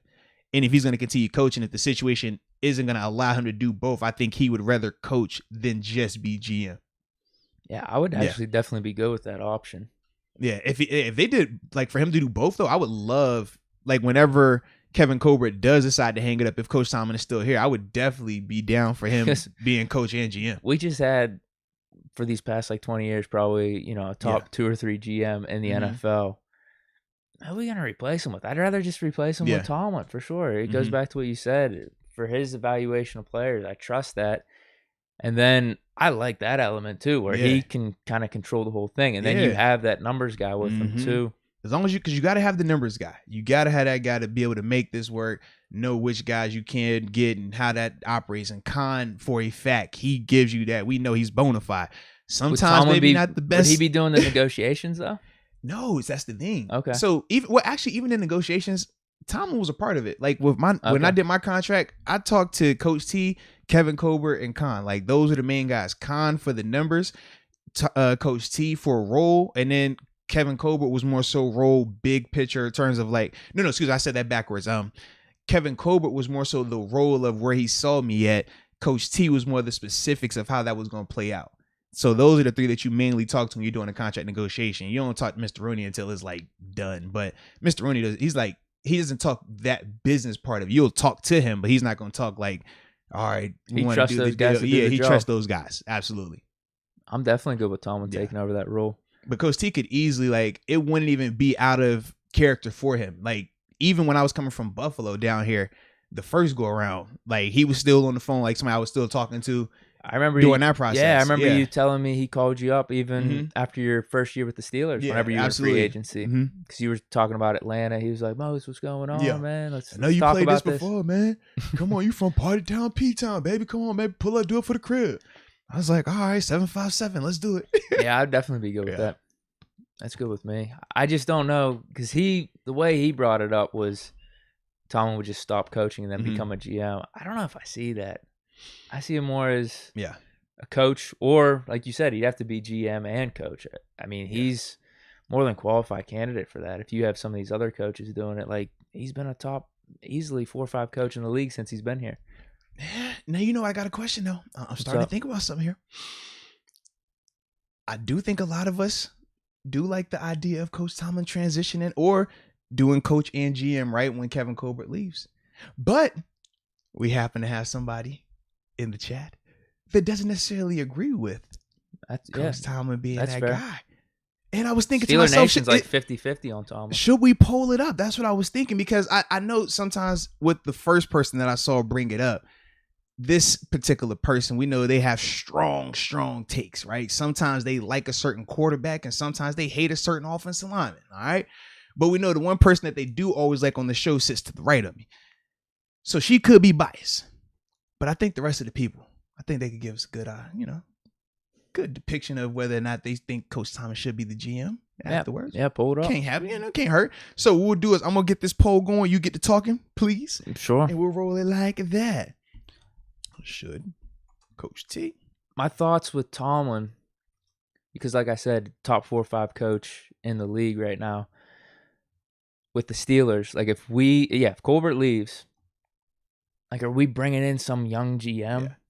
I'd rather just give it to Tomlin. He's been around for so long, and if you say he's got a knack for talent like that, think he can do the job, who would be better than him? So should Coach T become GM for the Steelers after Kevin Colbert? I'll just say after Colbert retires. Well, especially if you think doing that wouldn't take him putting up too much on his plate. Yeah, I don't think it would at all. Honestly, because then I think it'd be seamless. It'd be fine. Because he's already doing a lot of the similar work. The biggest difference is just Kevin Colbert exclusively is doing that, whereas with Coach Tomlin, he does that along with just the overseeing of the football operations. But you think about multiple guys have worn multiple hats for this team. I mean, even the defensive coordinator right now, right? Keith Butler's DC and he's outside linebackers coach. A lot of people, like, you can have those roles because some of them just are intertwined anyways. And for Coach Tomlin as the head coach, he has to know his players. He has to know what they do well and what they don't do well. That's just in line with what your GM is doing.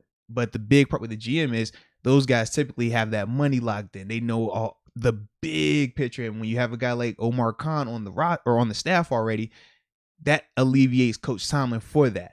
So that's how I can work seamlessly in my fight to me. Yeah. I'd like to see Colbert stick around a little bit, though. He's on fire. He's like wheeling and dealing. I think he will. But the thing is, though, based on how remember, because him and Coach T, but it was more so Kevin Colbert. Remember, it was like 3-4 years ago. He said he's switching to just 1-year deals because he was like, he doesn't know how much longer he wants to do it.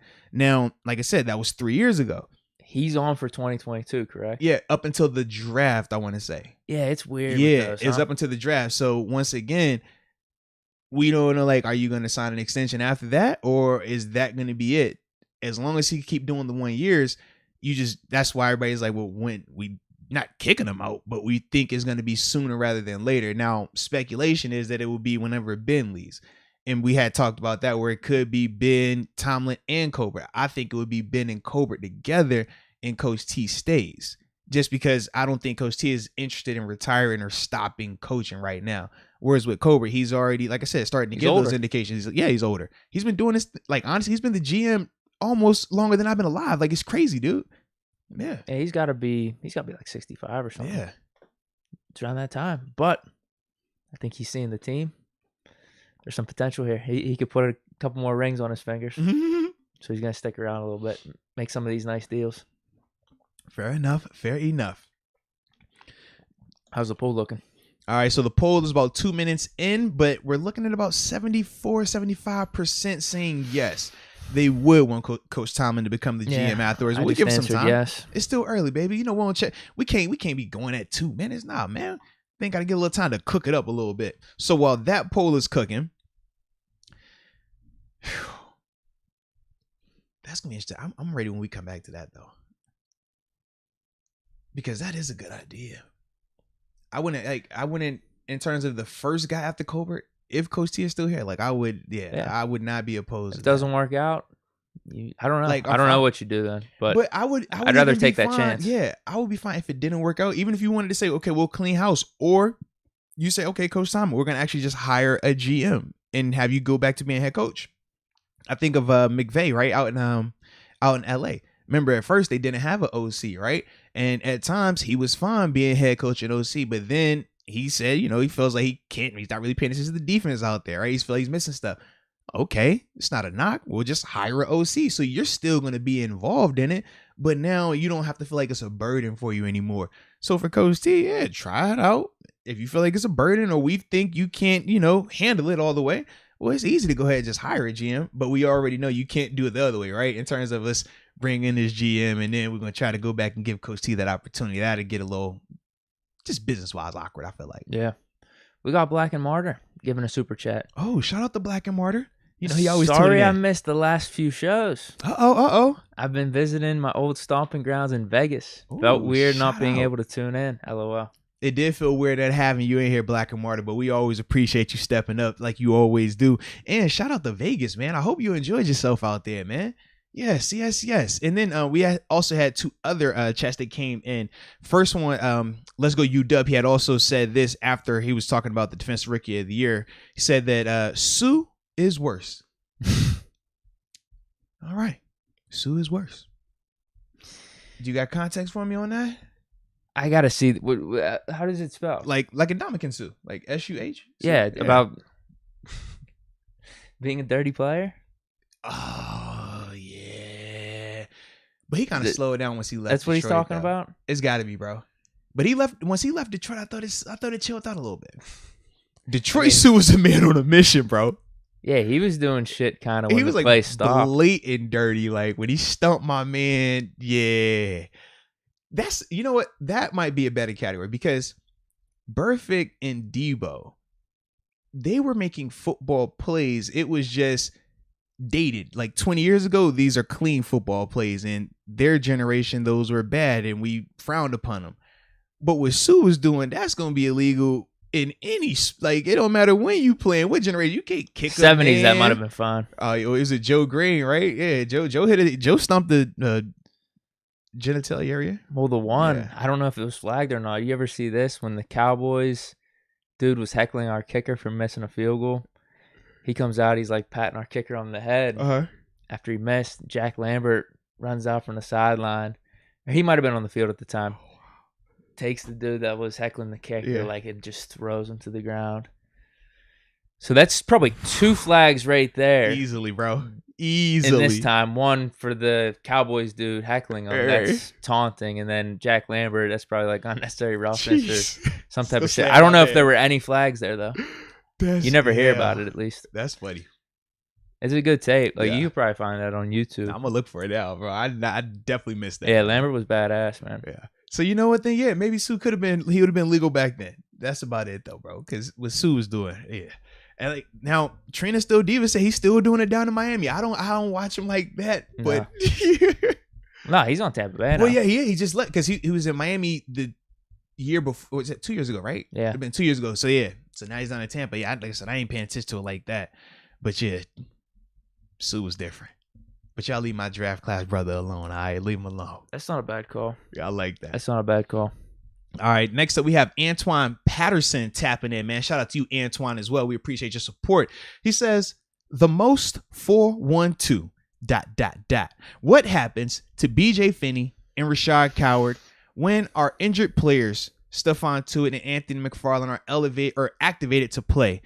Well, it could happen a couple ways, man. Honestly, those two guys, if they are more part of the role on offense or if they've moved up in terms of the depth chart offensively, they could be fine in terms of still being on the active roster. And the team could just decide that, hey, we might pull an inside linebacker, right? We talked about guys like Ulysses Gilbert, Marcus Allen. You might pull one of those guys off of the active roster. Maybe one of the guys in the secondary. You could pull one of those guys potentially. Trey Norwood. Yeah.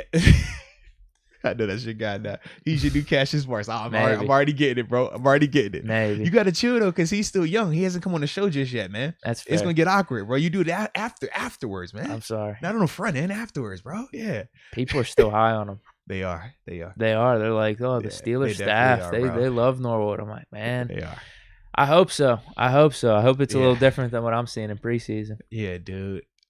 But you know what? Carl Joseph being here, maybe that lights a fire, pushes him more, and now it gives him a even clearer example of what it needs to look like from a more veteran player. Maybe. Yeah.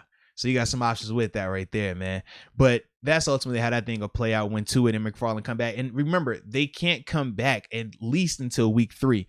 That's when they'll start practicing. And then from there, we'll see what their health is like.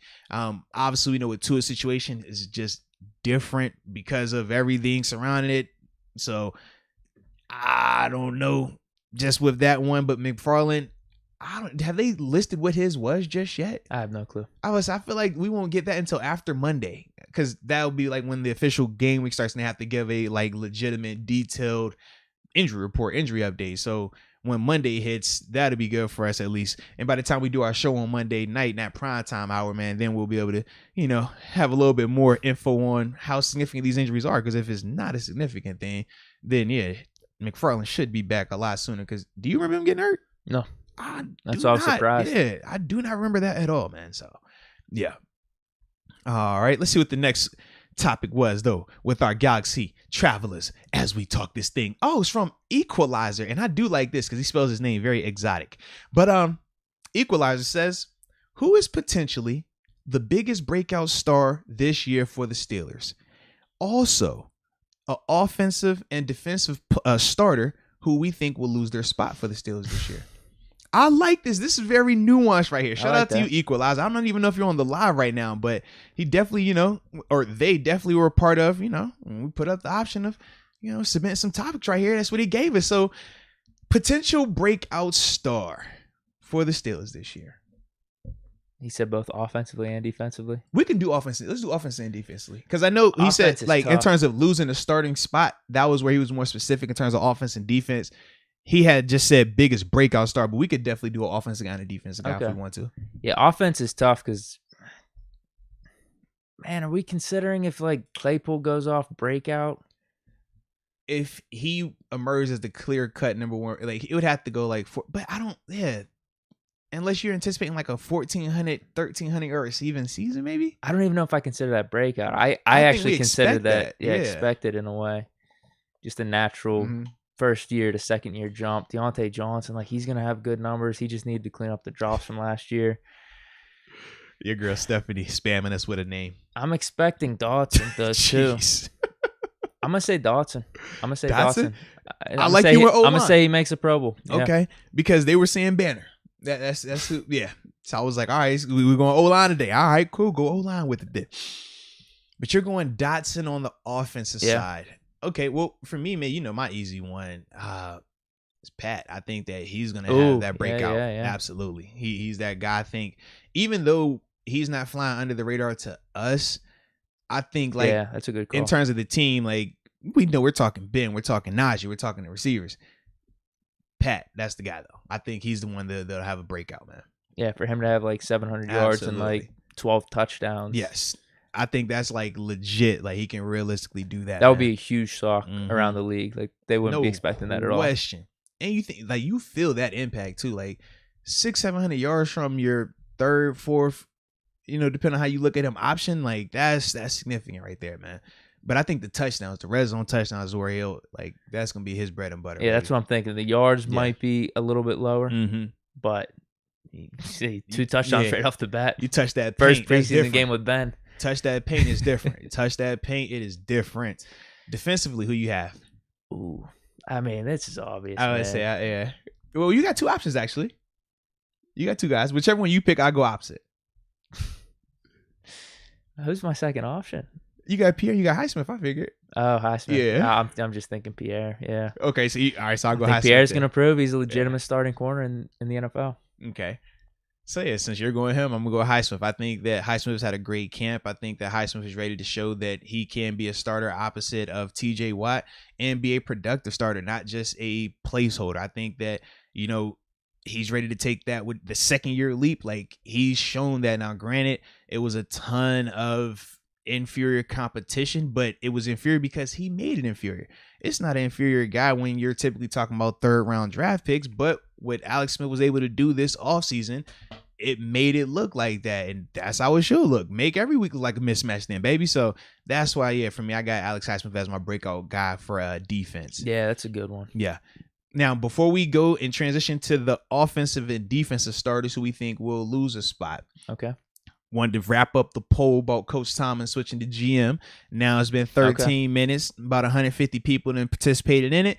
72% did say yes, they would want Coach Tomlin to step in for Kevin Colbert when he does officially hang it up as GM. I'm actually surprised it was that favorable for Tomlin. I was too, actually, bro. I thought it'd be like 50-50. Yeah, I definitely was. But yeah, I think they see our logic too. Yeah, man. Our logic is undeniable. Yeah. Yep. I like that right there. And then some of the names, though, that have been popping up for offensive or defensive breakout star for the Steelers this year. I'm seeing a ton of Alex Highsmiths. Obviously getting a lot of Pat. Stephanie's just taking shots at Banner, man. Oh, yeah. I don't know why she going at Banner like that, man. Stop going at Banner. Hey, go. Got Claypool popping in there. Oh, maybe she's talking about starter losing the job. No, we haven't got there just yet. Because she was saying this when we said breakout star as Because well. she also said Muth. So that's what I'm wondering. But I'm saying before she even got to those, yeah, she had like she's just as taking soon shots. as I said yeah, she dropped like 5 banners in a row. Okay. Yeah. Just taking shots. That was even before you said Dotson. She was already saying banner. Okay. Yeah. That's why I was like, oh, this funny. Y'all working together here. Y'all both talked and said, oh, we're gonna go O-line today. And then she was like, all right. So yeah, it's cool, man. I'm thinking Dotson for a Pro Bowl for sure. I'm seeing a lot of move though. Ooh. All right. Ooh, all right. And they said Cam Sutton. What about him? No. Nah, you ain't feeling it. No, as a breakout star, no. Yeah. He might be another part of that question, actually. Uh-oh. Well, all right. Well, I guess we shall transition to the other part of that question. Then, Mr. Equalizer, with this great question, offensive and defensive starter, who we think will lose their spot? Wow, starter. Well, is Ebron considered a starter? Technically, he is tight end 1. Okay, that's the most obvious one on offense then. For I sure, would agree. Ebron. I would agree.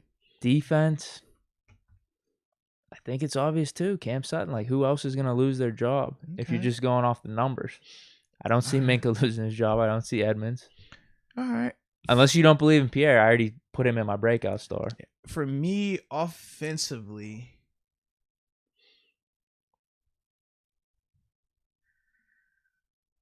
maybe Chooks. I don't know. I was going to say, I'm going to go Chooks because you went Ebron. I can see Chooks just because him going to right tackle now.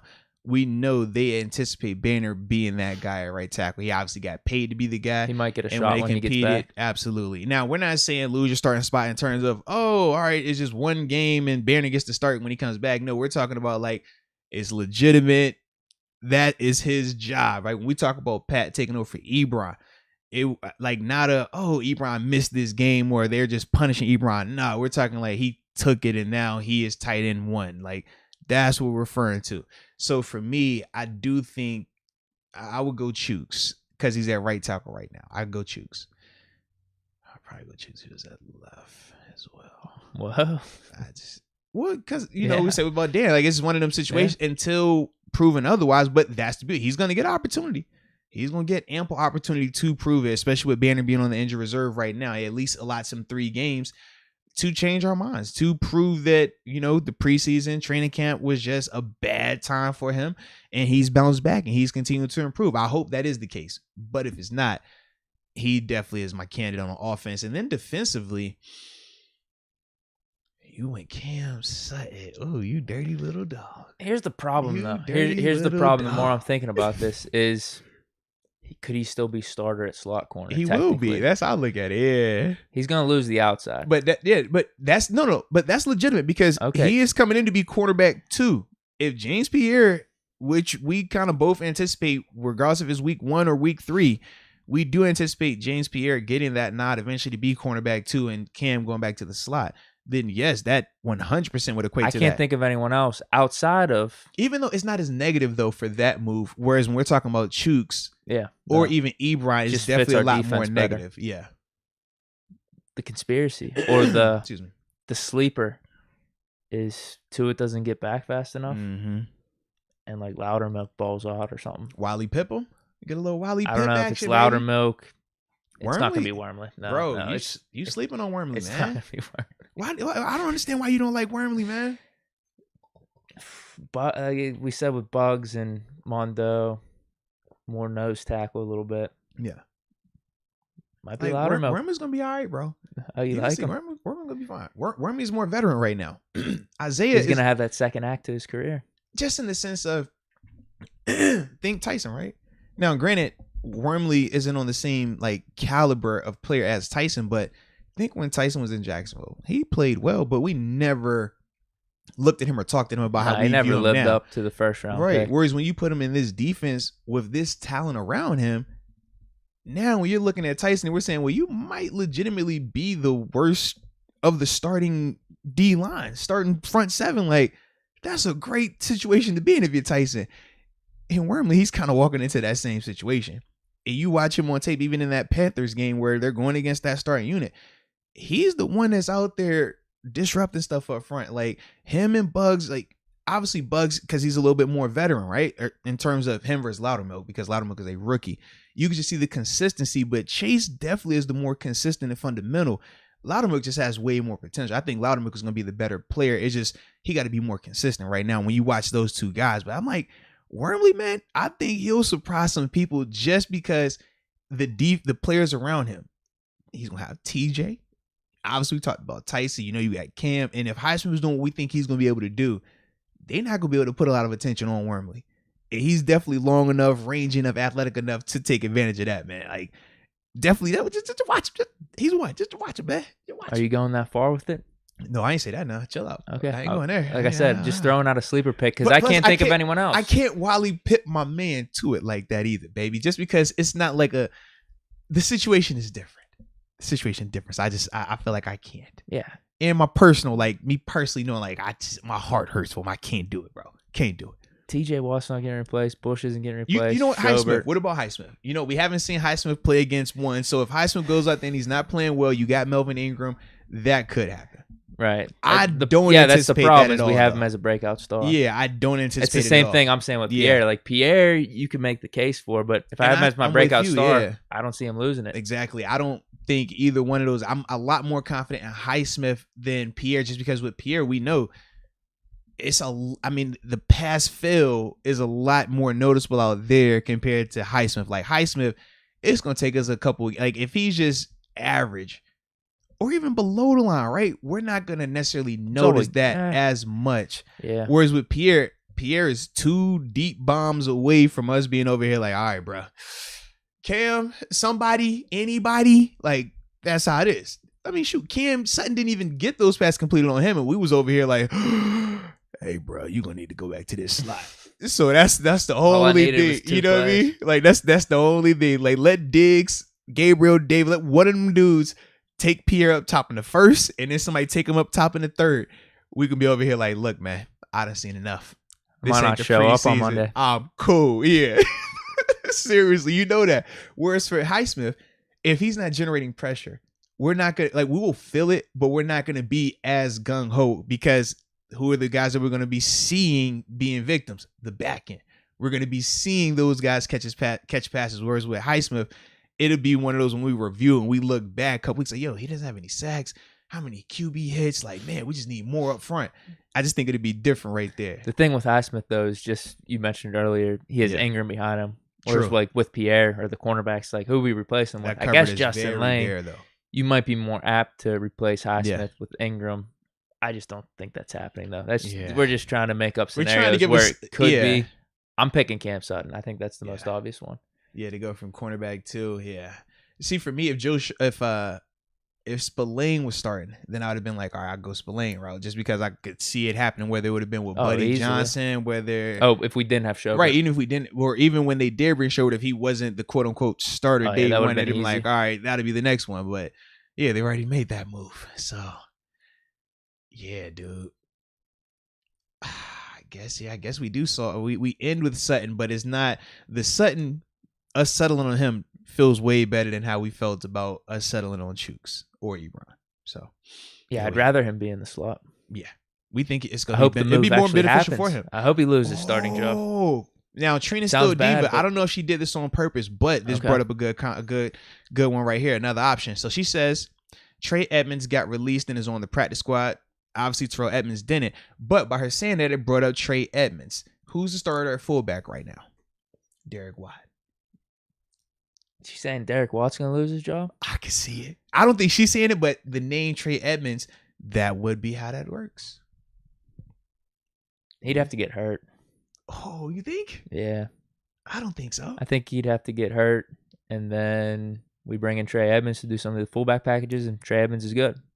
That's how it would have to be. I don't think Now how many games has Derek White played for us? Because he's missed time. He's been injured. Yeah, he's been injured. But if he's healthy, I just don't see the move happening. Whereas with Ebron, he could be healthy and someone replaces him. So what if it's like this though? What if Derek White, he hasn't been really productive, right? Obviously, we know he'll give you something on special teams, but say he misses some time, Edmonds coming in, and Edmonds is making some plays on offense, and he's giving us some productivity on special teams. When Watt comes back, do you think I can see that him? scenario. You think they'll still switch him? No, I think they'll ride with Edmonds? Yeah, I could see them sticking with Edmonds.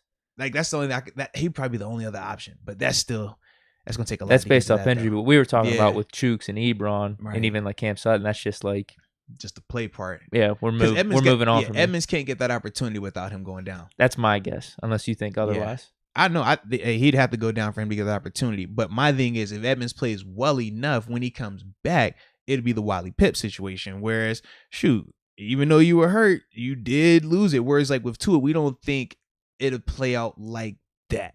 No. I don't think it will. Hope it don't. Yeah. That's a good question right there by the equalizer. All right. That was good. Shout out. All right, we got some more super chats, so we'll bounce back over to some of those before we finish up our, going through these Galaxy topics.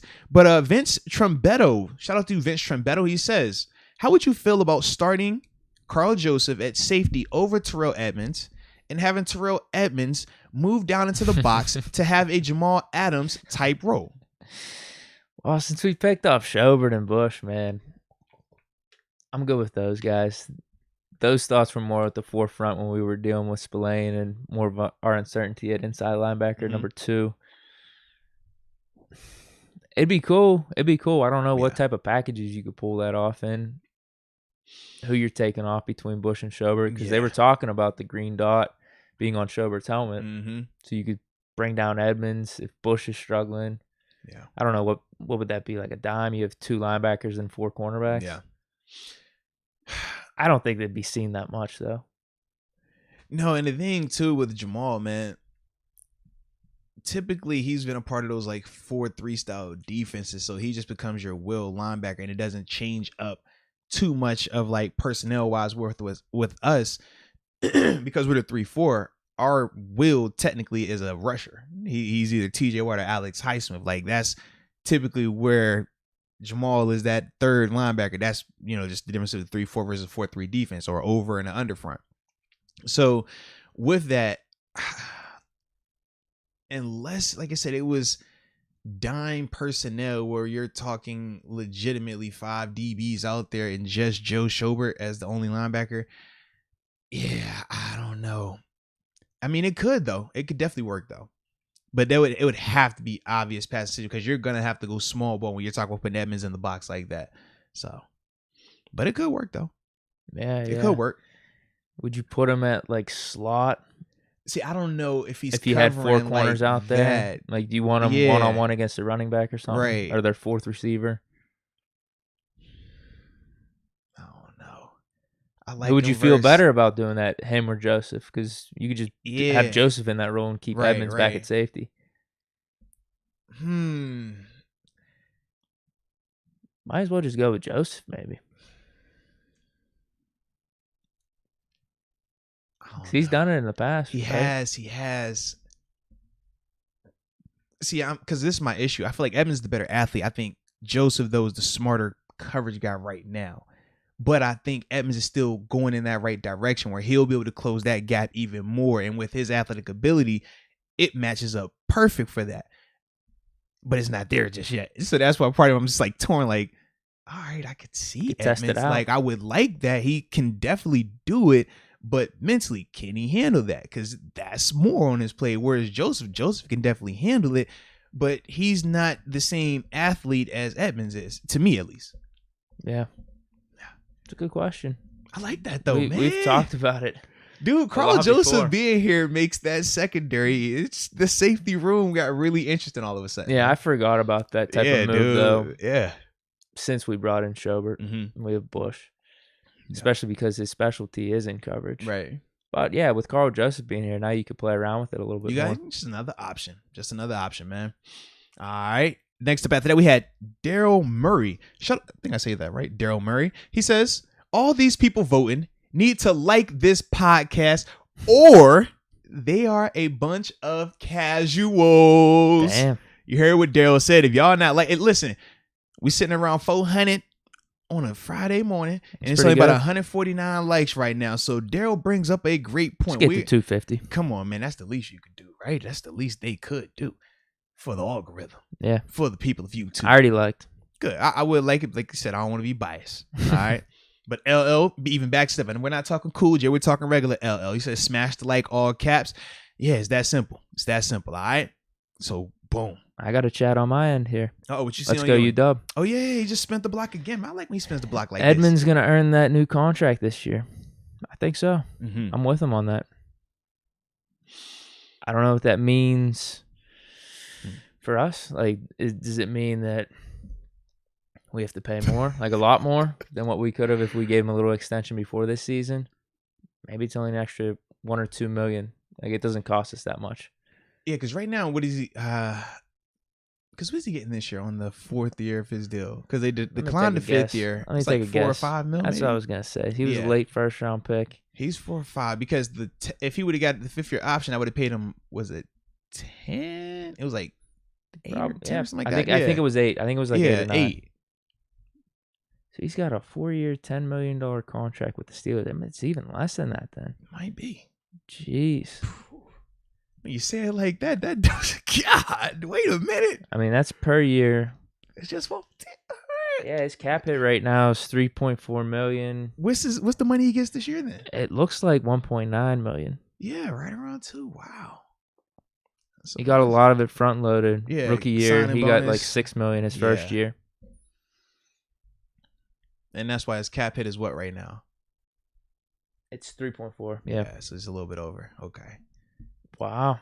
Interesting. So yeah, even a contract at like $7 or $8 million a year would be a sizable upgrade. Absolutely.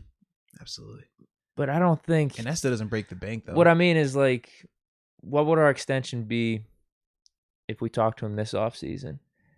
5 or 6 maybe? Are you talking about like before this season start? Oh yeah, man, absolutely. You could have done a 3 for 24, so a 3 for 50. Like, now you don't have to go that high. I was gonna say that would be 8. Right, you don't even have to go that high. But like in that ballpark, I felt like if he plays well, could it be 7 or 8 million a year then? No. So I this mixed year. that. Yeah. So when I said 3 for like 24 in that You're range, thinking after this season. If he balls if it was out, before this season, it would have been like 5 or 6. 3, yeah, 3 for probably like 15, like 20 high end, 15 more than likely for a 3 year though. That's how I would look. That's my point. I don't think it costs us that much to wait and see on another year for Terrell Edmonds. It's not going to have like the Bud Dupree effect.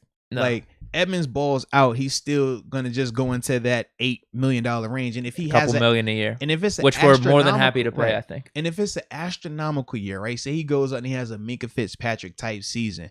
You don't even have to franchise tag him. You can still transition tag him. That's what we used on Jason Worlds the year when he went and broke out and had like 7.5 sacks, right? Transition tag him. So even though other teams get a chance to talk to him, you know that they're not willing to just break out that money for a guy that hasn't consistently played like that, because too many teams have gotten burnt on those type of guys right now.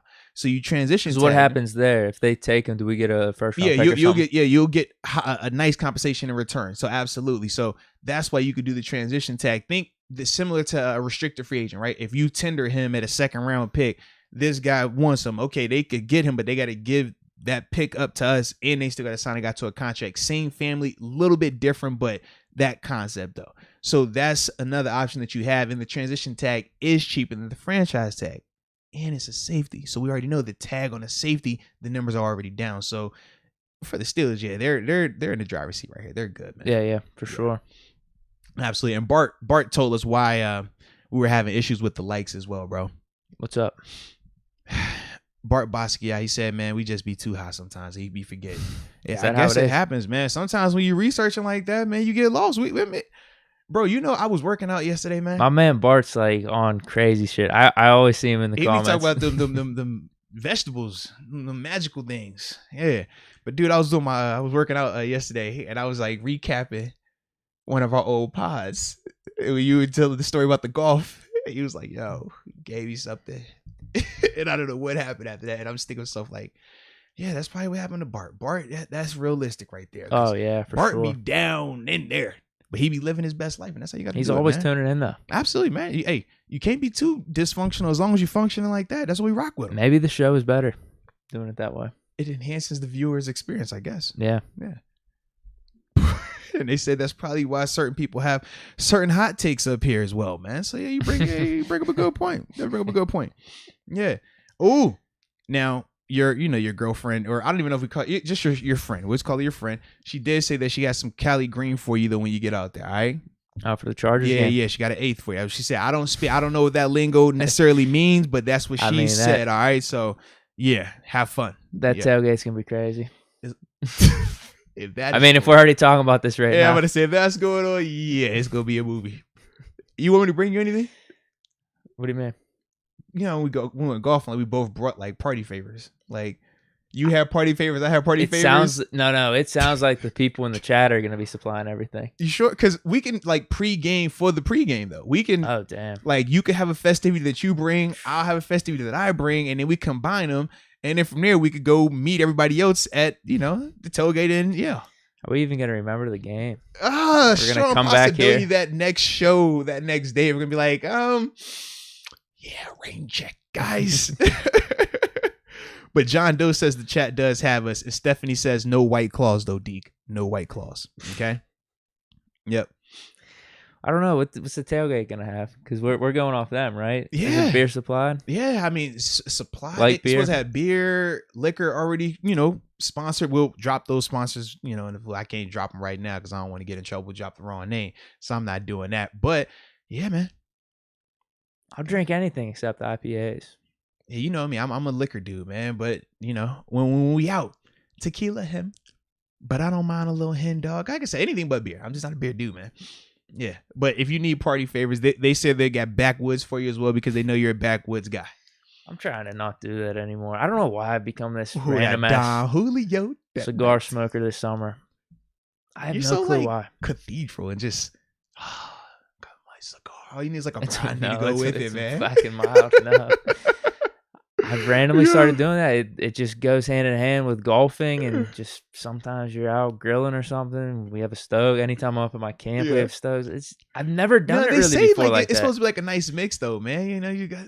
I don't know about the backwood, but I know the stogie with the, the cognac is a nice little vibe. But for me, Stephanie, I'm with it. The 1942. I'm a shooter. I take shots. I like the backwood. That's just too slow for me, man. I want to get there and have fun. There you go. Man. So what do we got next? All right. We got any more chats, or we hitting these next topics? No, we still got a couple more Galaxy. Right. A couple more Galaxy, cool. And then we hit the next topics after that. Yeah. Because next one's, we doing that, man. That's then we out. Sure. Yeah, but we had 2 more that I really wanted to hit. Now, this one is from Benjamin Butts. Shout out to Benjamin Butts as well. He says, do you think the Steelers will extend the field more under Matt Canada this season? I feel like we've thrown too many screens, slants, and halfback dump-offs at the line of scrimmage. Seems we have went away from deep plays downfield on play actions after dominating in the run game as well. Yeah, I mean, we need to do that. Yeah. That's what I'm expecting to do. I don't want to completely go away from some of those short passes, though. I liked that element. We haven't seen that too much with the Steelers' offense under Ben. Yeah, I thought it was a nice element early in the season. Mm-hmm. It just became way too much. Super predictable. So if we can combine the Ben that we're used to seeing with some of the shots downfield with those short passes, controlling the offense, controlling the clock, I think it could be really awesome. Those things will happen, in my opinion, because I think our offensive line is going to be better. Yeah. And we're going to have Najee Harris. Like, those are going to be 2 big elements, and Matt Canada over Randy Finkner. I think it's going to have to happen. I think it will happen. Yeah. Like, one of the bigger concerns with Matt Canada's offense for me when I was watching, and obviously I think Ryan Clark voiced this as well, was just at times he does play very laterally. Like, sideline to sideline plays, not a lot of vertical. I mean, it showed up at LSU. Obviously, it's a little bit at Pitt as well. Like, you watch it, he can get a little bit enamored with that. But at the same time, putting up with that. I agree. I would say that's the difference. I feel like he's never operated at the NFL level, and with Ben, if Ben feels like we're not taking enough shots, Ben will check and throw some shots. Like, that's what he has the full autonomy to do. And we've seen him do it, and we expect him to do it when it's necessary. So that's why I'm not overly concerned about Matt Canada with the lateral, but that is one of the knocks on him. Like, he'll try to create splash plays off of a jet sweep or off of a reverse. And can it work? Absolutely. At LSU, man, you would see some of these. I think it was Russell Gage was down there taking stuff to the house off of jet sweeps. And you're like, all right, I see how you're creating it. But that's not necessarily taking shots downfield. That doesn't spread out defenses. That doesn't make you as a coordinator defensively say, okay, we can't have this extra defender in the box. We need to put a safety back out here. That's the thing with Canada where he does have a little bit of an issue right there. But with Ben, I think that they'll have a good mix, and we will be fine being able to take some of those shots downfield. Yep, that's what I'm thinking too. Yeah. All right. Saw a little bit of it in the preseason. We did. We absolutely did. I know it's preseason, so I'm not going crazy about it because the games are meaningless, but just goes to show you. I think that's what we could be seeing this year. Mm-hmm. Absolutely, man. Absolutely. And now the last one that we had of the Galaxy convo, and we kind of hit on this a little bit earlier, was from Let's Go UW. He was just asking us to recap any of the college football games. He was referring to the Ohio State game from last night as well. I didn't see anything. I mean, we had said it like we first got on, man. I don't know for me, dude, like I was watching it, but I was watching the East Carolina and App State game just because, you probably weren't up there at all when I talked about that, just because the East Carolina coach, Mike Houston, he won a national championship for JMU before he went over there. He won a natty, then went over to ECU the next year. And then App State, we used to play them all the time back when they had Armani Edwards, when they beat Michigan, when Michigan was number 5 in the Big House. We used to play them all the time. Big rivalry, was a ton of fun. So I was like, man, let me just tune into that. I completely forgot Ohio State was opening up on a Thursday versus Minnesota. I mean, that's a crazy game to open with. It's crazy that it was on Thursday night, but that's a crazy one to just open with in general. So it took me about midway through to realize that game was on, but I caught it in the third, right when I forgot the dog, man, the big dude. Gosh, it was like Garrett or something like that, because they kept calling him like a nickname, but he had like it was a strip sack. Another cat catches it, fumble, runs it back, and then Trevon Henderson or something like that took the screen to the crib. It was nuts. But that was about, for me, that Ohio State vibe. But then I got mad because I was like, it's so late, and I know I had to get up super early because we got these kids and they are in school right now. And whoever thought it was a good idea to have classes start at 7 a.m., like, who thought that was a good idea? Wherever you are, we should stone you, and not in the good way, all right? But that's just, how I felt about that. So part of me at the end of it in the fourth, I'm not gonna lie, I missed the last 2 minutes of it. I did. Caught it on the replay, but I missed the 2 minutes in action. Just throwing that out there. Yeah, I didn't catch any college football yesterday. # dad life. Yeah. Man. I got no takes. It happens, bro.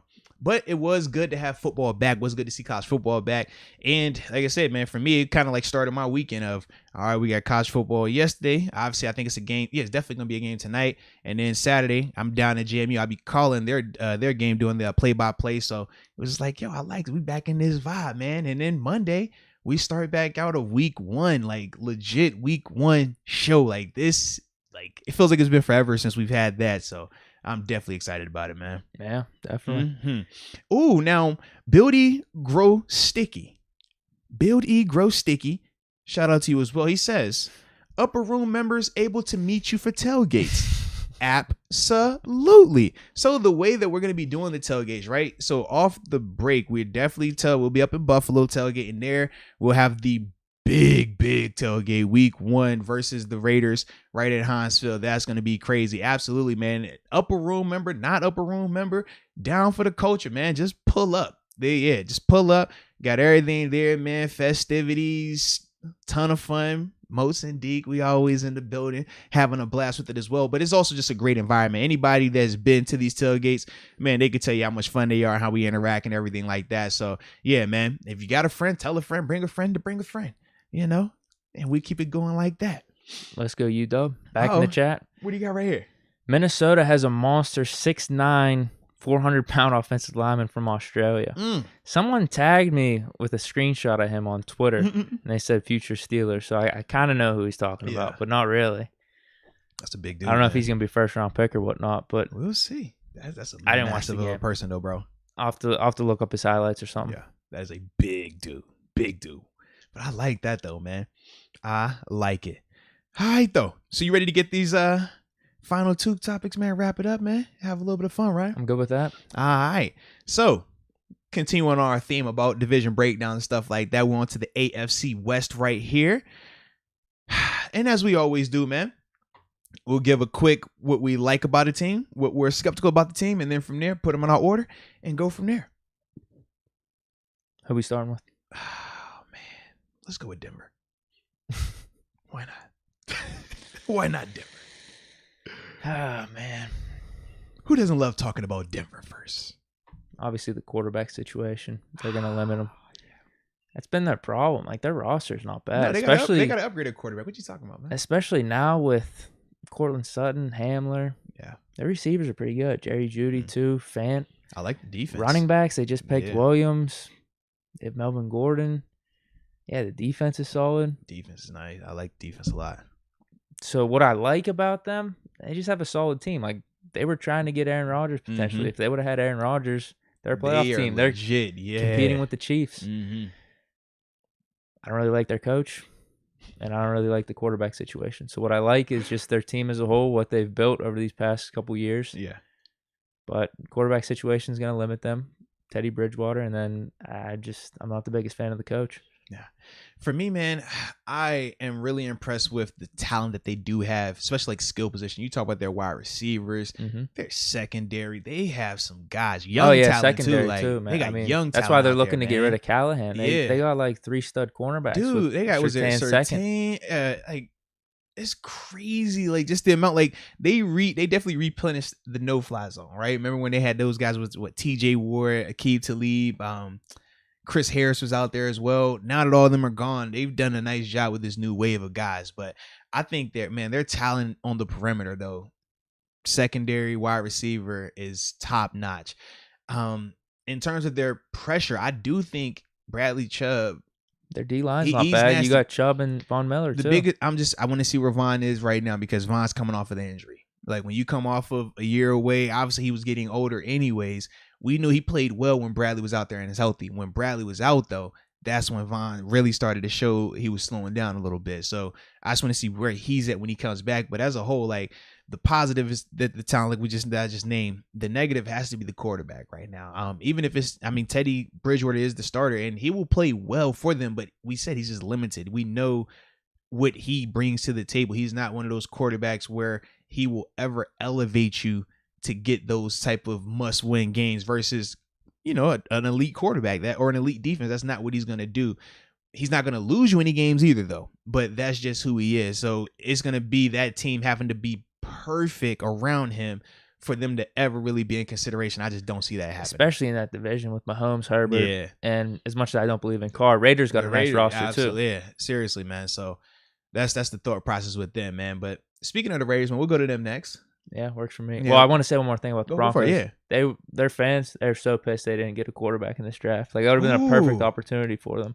Okay. They just didn't get it. They ended up taking Surtain, but dude, with like Fields, like it was all in that range with like Fields, Mac Jones. Maybe they could have even traded up, but like they didn't get them, and this is what they're dealing with right now. As much as Surtain's gonna be pretty sick for them for defense, dude.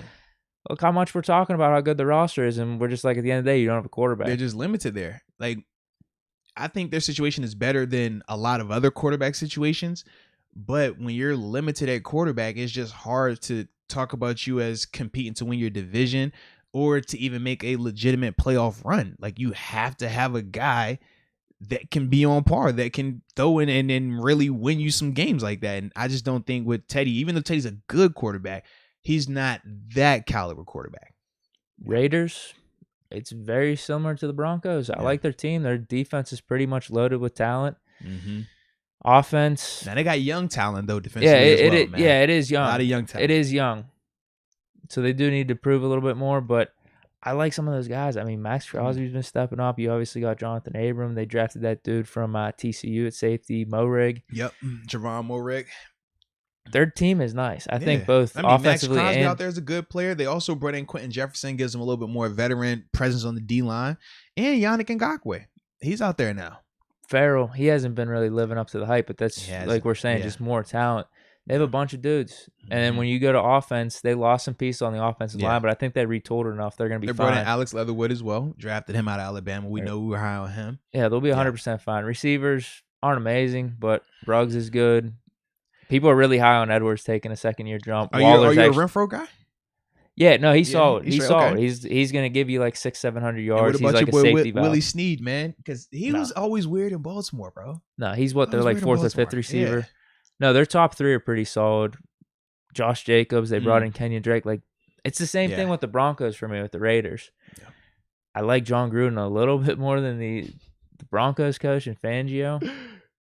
I just don't believe in Derek Carr. So, like, their roster's loaded. Not a fan of Derek Carr, so that's the negative right there. And I guess I could throw John Gruden in maybe as a negative just because what's he done since, 02?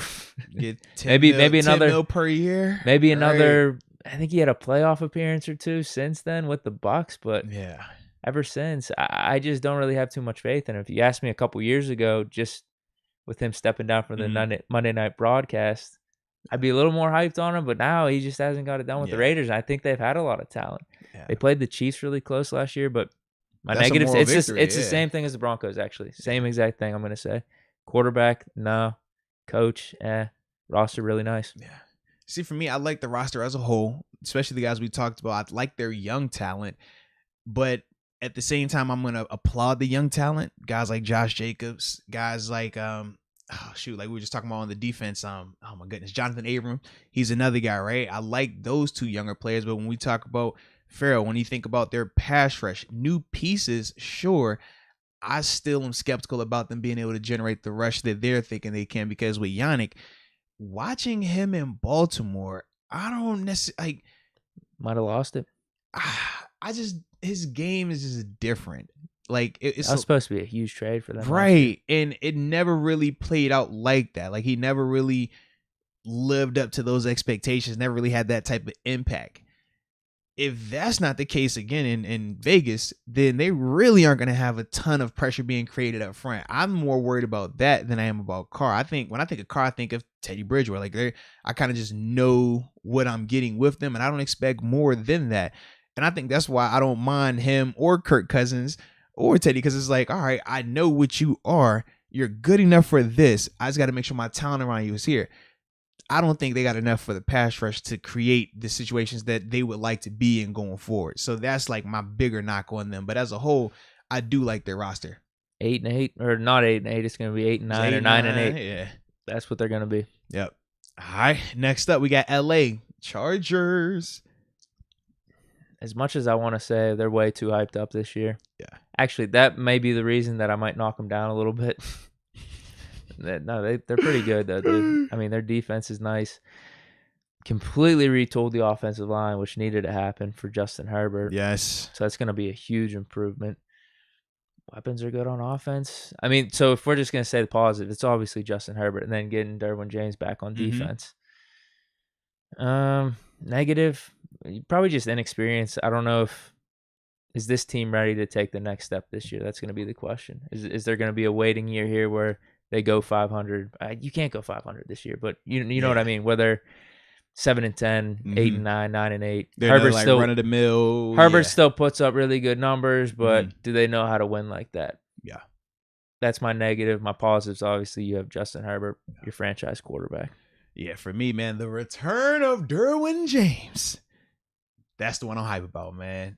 He is an X factor. I think that he can be the legitimate difference between them being another, like you said, 7-8 win team versus them being a 10-win team. Like, he has that type of impact. He is to them what Minkah Fitzpatrick was to us when he got here. Our defense was good before Minkah got here, but when Minkah came here, it changed. It took us to a whole nother level.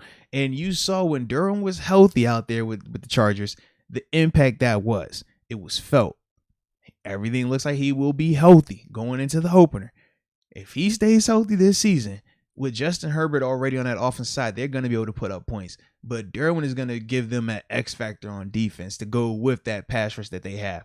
So for me, like he's a huge, huge plus for me right there. And then for the negative, man, it's just inexperience, dude. Like, are they going to be able to handle that? Because in that division, you can't just drop. I look at the AFC West kind of like the AFC North. Like, you don't have a lot of gimme games in there or teams where you're just like, oh, the Browns are the Browns or the Bengals are like, they're not them anymore. We know we're going to have to play well to beat them. And when we're talking about the Broncos and the Raiders, as much as we're like down on them, they still are going to be tough teams to get out of there. Broncos, I remember, I think it was Sunday night, they played Kansas City tough, and they had nothing. They had nothing on offense. Seriously. So, like, with the Chargers, that's my thing with them. They're young. Raiders Can they handle that? Like, because you're going to literally have to be week in and week out with that. But if they can, I like them. I think they'll do some special things out there, man. Yeah, that's my thoughts. Yeah. Just the inexperience. Are you guys ready? We'll see, because Herbert, obviously amazing rookie of the year, or rookie year last year. He won rookie of the year. But, I mean, there were some games, like, I think it was the Patriots game. Like, he got smoked. Like, he was bad. So I wonder if it's going to be one of those cases where his tape's out there, teams start finding him out a little bit. I'm not thinking that's the case. I do think he's legit. Yeah. But it's one of those questions that I have with the Chargers right now. I'd like to see it before I crown them. Yeah, I can respect that. Then the last team we got to talk about, Kansas City Chiefs. Positive for them, negative for them. Oh, man. Well, positive is obviously the offense. Mahomes, Tyreek Hill, Kelsey. I don't know much more needs to be said outside of them also improving their offensive line, which was terrible for them in the Super Bowl. They were able to get away with it most of last season. Well, remember, the O-line didn't get terrible until the postseason when guys started getting hurt. Their O-line was actually they had to good. They had to bring in our boy. Right. Their O-line was good, but when Fisher went down, then you had Shorts went down. And I want to say the center went down as well. I know they had to bring in Wisniewski. Yeah, they had like multiple of their starters go down throughout that end of the season and playoff run. And that was why when they got to the Super Bowl, we were sitting here like, yo, they're starting 2 tackles and this is going to get bad, really, really bad. No, but they retooled the line. So the offense, obviously awesome. Andy Reid, really good coach, top 3 coach in the NFL. Defense is questionable though, kind of. It's a little shaky. You have Tyrann Mathieu. He's really good, but outside of him, you got a bunch of like borderline dudes in the secondary, linebackers. So you have Chris Jones and Frank Clark, obviously good, but and they got Willie Gay. They got Willie Gay, baby. Come on now. They signed him. Yeah, not like the linebacker Willie Gay. I was gonna say not Deucey. I was gonna say I swear he's out of the league. Nah, he's coaching now, man. That's my thoughts. I mean, they're gonna be really good, but their defense is a little questionable. I don't think you're gonna really see a performance like what happened in the Super Bowl with Mahomes in the offense, where he's getting blitzed all around. Because if that offensive line stays healthy, it should be pretty good. Yeah, defense is the only question in my opinion. Just as a whole, I mean, the rush is fine with Clark and Jones. Like I was saying, the defensive line's pretty good, but outside of Matthew, you just have a bunch of just dudes out there. Then Snead's all right, but for me, when I think of the Chiefs, the big positive for them, not even going the Mahomes route, the O-line, they definitely revamped left tackle with Orlando Brown. I thought that was big. Them getting Joe Thuney, I like that as well. And then even at center, that's where they have Creed Humphrey as well. Remember, we liked Creed. We thought Creed, that was a guy. Now, granted, he has some injury questions, but we thought that he could definitely. I think we were thinking about him for second round. Yeah, we were. That Quinn Miners was still available too. He was definitely one of the guys we were thinking about. So them picking him up, Brymouth. They did. I'm glad we did too. My only issue with them, right tackle, they got a young guy, Lucas. I think he says like Niang. 3rd round draft pick, but he was from a year ago and he set out because of COVID. So fresh rookie starting at right tackle. That to me is a little bit concerning, right? But as a whole, I definitely think their O-line, the revamped version of it, that to me is their biggest boost right now, man. Yeah. What's your negative? Defensively, I'm cool on it. I honestly think defensively, they have the way they play defensively, they're never going to be asked to have to be great. 90% of the games they're going to be playing in, they're going to have leads in. And their defense is built to rush the passer and cover. That's what they're going to be designed to do. So until they get into like a tough game where those guys have to make plays and create turnovers, I don't think we're ever going to have to worry about them being exposed. But for me, I'm just going back to that right tackle right now, just because he's young. He hasn't played yet. You set out last year because the COVID opt-out option, and I understand that, but that's different. No, like how we're talking about Dan Moore. If Dan Moore is open today starter, which it looks like he will be, we still have concerns with that just because it's different in the preseason. This is when all the lights are on and you protect the Mahomes. Yeah. Same way Dan will be protecting Ben. Like, there's certain pressure that goes with the quarterback that you protected. If this was Teddy Bridgewater or Drew Lock, yeah, you're all right. You can have a bad player too. But with those guys, it's just different. It's going to be magnified. So, though, that's why for him. Yeah, definitely. Because you did mention the defense. They'll be opportunistic. They'll be average, above average. Swanson is going to catch a pick here or there. Matthews going to get a pick. Like, that's what they're designed to be. That's what I'm saying. If that's the negative, because whenever you look at the offense, it's like so high up there. Insane, man. The Chiefs as a whole, if we're going to point to a negative, and we're saying the defense, they're going to be above average at least. Yeah. That's why they're going to be, 13 wins, 14 wins, whatever the hell it is. And winning the AFC West. So there's my number one ranking right there. So I was gonna say, what's your 1 through 4? Yeah, Chiefs. I'm gonna do that. I'm probably gonna go chalk what a lot of people are saying. Chiefs, Chargers. Oh, Raiders, Broncos. Yeah, I'll go Raiders over Broncos. Okay. So I put a poll up. Okay, it's been about 7 minutes, roughly about 100 people that voted in this thing, but it's looking like Chiefs heavy at number 1, obviously. Chargers though at 12%. Then after that, Raiders and Broncos wrapping it up in the end. That's what I'm going to say. I could definitely see that. And then for me, man, I follow suit as well. Man, I got Chiefs at 1, Chargers coming in at 2, Raiders at 3, Broncos at 4. So, yeah, man. I think a lot of people have it in that order. Just like that. All right. Now, ready for this last topic, man, before we get up out of here and enjoy our weekend, huh? Let's do it. Absolutely, man. Talk about the NFC West. This is our first NFC team as well, man. Shout out to us, man. We didn't move through now. That's every AFC team or every AFC division. All right, so now we got this NFC. So we got what, 2? Yeah, a couple more divisions left. Then. Yeah, 2 or 3 left. So yeah. What team you want to do first? All right, so let's start out with, as we're in the NFC West, let's go with Seattle. KJ Wright just signed his new deal, going to, was it Oakland? Or not Oakland, going to Vegas. Signed with the Raiders, man. So yeah. Oh, that just happened. Yeah, like last night. Yeah, I didn't even see that. Yeah, okay. Man. You could throw that as a positive on the Raiders then. If you want. It's just a little added addition right there. Seahawks, dude. I mean, they're gonna make the playoffs because Russell Wilson. I don't really care what they have around him. He's the state. I'm serious. Like the defense is a little sketchy and stuff, but you got Russell Wilson. He's the positive. Pete Carroll. He's been around there for so long. He's top 5 or 6 coach in the league. DK Metcalf, Tyler Lockett. You're very confident about them winning it. You realize the teams I don't care. They just got right? Russell Wilson. That's how I feel about Russell Wilson. Who won it last year? They won the division. Mm-hmm. Rams beat them in the playoffs. So that's kind of like how we are with Cleveland. It's exactly how we are with Cleveland right now. We won the division. They beat us in the playoffs. That's not how I feel, though, about our scenario to their scenario. Because I actually do. I feel better about the Rams than I do the Seahawks, but the Seahawks are still making the playoffs. Okay. Our side, though, that was a fluke last year. You call it what you want. It did happen. The situations are kind of same. That's all I'm saying. No, I think we beat ourselves. I think the Rams beat the Seahawks. Like they made Russell Wilson look bad. Like we just, hey, here's 28 points. That's how I felt about it. You could give me the snap. I'll take that. But the rest, that you can't do that now for the rest of it. I do feel that way because Ben, whenever he threw that pick to Snow. You just said that they made the quarterback look bad. No, that was Ben. He was like, here, Browns. He overthrew, like he tried to make a play. And so maybe they made Ben look bad. No, that wasn't that. Oh. That was Ben. Like Snell was right there. It was a bad pass by Ben. It was bad. And then I think Deontay, the one hit off his hands. Our defense was just like, here's an open turnstile. Go in the end zone. Like we gave it to him. That's how I felt. Whereas I actually thought the Rams made like Russ look bad. It's not replicable what the Browns did to us in the AFC wild card. That's how I feel. Fair enough. Seahawks are making justify that. Seahawks are making the playoffs though.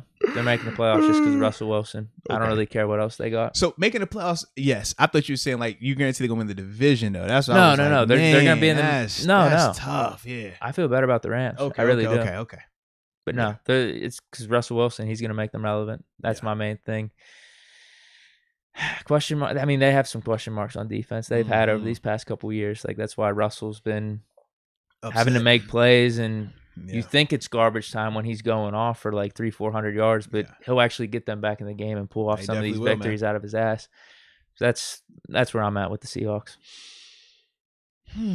For me, when I think of the Seahawks, obviously you gotta love Russ, right? Love Russ, love DK.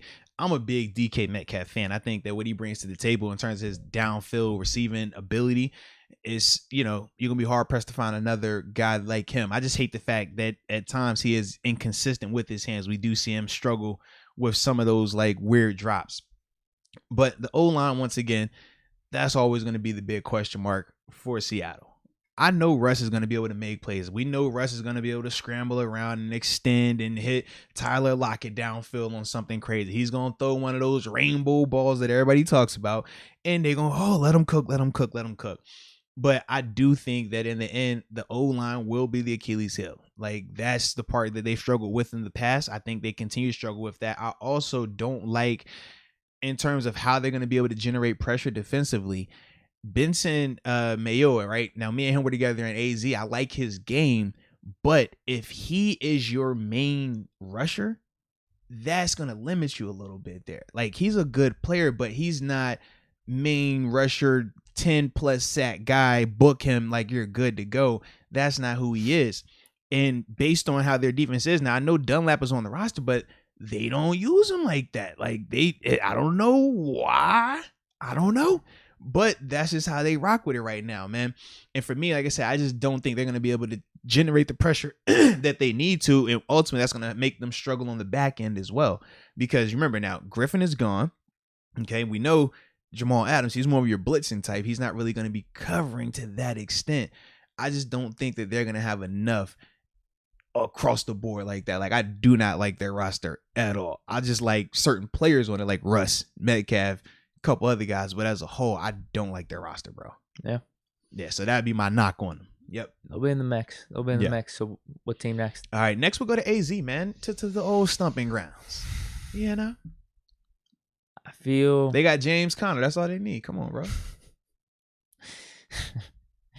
him versus Chase Edmonds. It ain't no competition. It's James Conner, bro. That's kind of the only negative on offense, honestly. Tight end, maybe. I don't know. Max Williams. You confident in O-line now? Max Williams ain't bad. What? Are you confident in O-line now? Beach out there at left tackle. DJ Humphrey at right. Justin Pugh is the left guard. Who's the center out there right now? I'm drawing a blank. Hudson. Yeah, they picked him up. Yeah. Rodney Hudson. Yeah. He's coming off an injury, though, right? I'm not sure. I thought he came off an injury, but I like Rodney's game when he's healthy, though. Rodney's he's good. Yeah, he was a staple for the Raiders for a while. So, my thoughts with AZ, very similar to what's going on with the Chargers. Are they going to take the next step? Because that's actually low-key good, though. All the pieces are there. They've made some nice moves in the offseason. Kyler Murray's an ascending star. I'm sorry. He's extending it. He's extending that star. He's extending it. He's extending it across the goal line. Are they ready to make the next step? Because whenever I look at them versus the Seahawks, I think, all the pieces are in place. Yeah. They probably should beat out the Seahawks for a playoff spot. Maybe even all three of them make it, like Seahawks, Rams, and the Cardinals. I need to see it, though. As much as we could bash the Seahawks for their roster, I know what Russell Wilson is. Yeah. I don't know if Kyler Murray's going to do that. If you're like my one cousin, though, he's saying Kyler Murray's better than Mahomes. He thinks his team's probably a lock for like 12 or 13 wins. Yeah. I just need to see it. They faltered last year. They had a really good chance. They got all the pieces on defense, too. They got J.J. Watt. They just brought him in. Isaiah Simmons. They drafted Zaven Collins. Budda Baker. Like, they're kind of loaded on both sides. Yeah. Whenever you look at just their roster as a whole, outside of a few positions, like I mentioned, running back, there's a couple positions on defense. But really, they got all the pieces there to make a nice playoff run. I like that. I need to see it, though. I need to see it. I like it. Well, listen. The positive I'm going to share, and Trina Still Diva right here. She says they got JC, baby. Alexa, play I Love Me Some Him. No, Trina Diva. Trina Still Diva. Alexa, play He's All the Man I Ever Need right there. Give me some James Conner, ladies and gentlemen. James Conner with Chase Edmonds solidifies that running back room, man. James give you the pounding, the thunder, and then Chase gives you the lightning. We love the wide receiver group just because of DeAndre Hopkins. He could literally be the only wide receiver on the roster. And I would still love it because of him, right? Similar to what we saw in the Texans when he was down there. But Christian Kirk, I do think, is good enough to ultimately provide enough attention so that way everybody's not going crazy with Hop. But yeah, I just think, man, for them, adding the running back with what they already have in place, that's a huge boost for them. King and Drake played well when he got out there, but now he's gone. Chase Edmonds, I think, is still going to be a good player, but his game is different because he's very small. He's a small running back. So when you bring in James, you bring in that thumping element, and when you mix it into an offense like how Kyler Murray and what they're running, that's very similar to Baltimore, right? In the sense of, man, you got to account for the quarterback. So now James is going to be able to run behind some very advantageous defensive fronts, whereas last year we know he was facing some very, very stout boxes. It's going to be spaced out now. He's going to have a little bit more room, a little bit more deception. And I think in that role where he's not having to be the bell cow, that makes them that much more dangerous offensively. Now, my knock on them is they still are young on defense. Isaiah Simmons, I like him, but he struggled last year. Got to see the second year leap. But I do like pairing him with Zaven Collins. They're both different, right? Zaven's your thumper, your downhill box linebacker. Isaiah should be the guy that can go out there and cover and do, more of that Shazier type of role. If he can get that going, great. I just don't know if he can just yet, because last year it looked like he was overwhelmed at times. And then you obviously got to talk about J.J. Watt and Chandler Jones in the sense of, is J.J. healthy? And for Chandler Jones, is he healthy? And is he still motivated to play in Arizona? Because remember, he wanted to get traded this year. He was asking to be traded. It didn't happen, but that did come up. He's literally the last guy that's there from his group, right? No more Patrick Peterson. Larry Fitzgerald said he's waiting to sign wherever with the contender. He's done. Yeah, he's in no hurry to sign anywhere. So when you're thinking about that, it's like it's not a lot of familiarity out here for him. We got to see what that looks like for him early on in the season. So those are my concerns with them. But yeah, as a whole though, then they're gonna be in contention though. They're gonna be interesting. I think they'll be in the mix. Mm-hmm. I do. All right. We'll see if they rise to the occasion or fall flat though. We shall see, man. All right, we're gonna get these last two in, and then after that, man. Vaminos. So, L.A. Rams. I like them a lot. I really do. I think this Stafford pickup's going to be good for them. Is Stafford going to be as good as a lot of people think? He doesn't have to be. He just needs to be better than Goff. He needs to probably just be what he's been with the Lions. A lot of people think he will, even get elevated higher with McVay. Yeah. I don't know if that's necessarily the case. Just be Stafford, really. And probably you're going to see a little increase in production, but I don't think it's going to be one of those things where we're like, oh, man, Stafford's a top 3 quarterback. I'll probably be in that top 12, top 10 mix, but that's going to be enough for the Rams, in my opinion, because they look pretty good on offense. They got those same receivers out there, Robert Woods, what's his face, Cooper Kupp. Was it Tyler Higbee? Higbee's good. End? Yeah. I think they're going to be fine with the running back. We were talking about that earlier. I don't think it's going to be that much of a downgrade for Akers, even though I do think Akers is a better running back. It's more of McVay's system and what he can do. And then defense is really solid too. I mean, you saw what they did last year against the Seahawks. Right, dude. What killed them was the quarterback situation when it really came down to it. He's got something. He's got some type of vision out there for what he wants this team to be. And I think it's gonna be good this year. I really do think they're gonna be one of the contenders.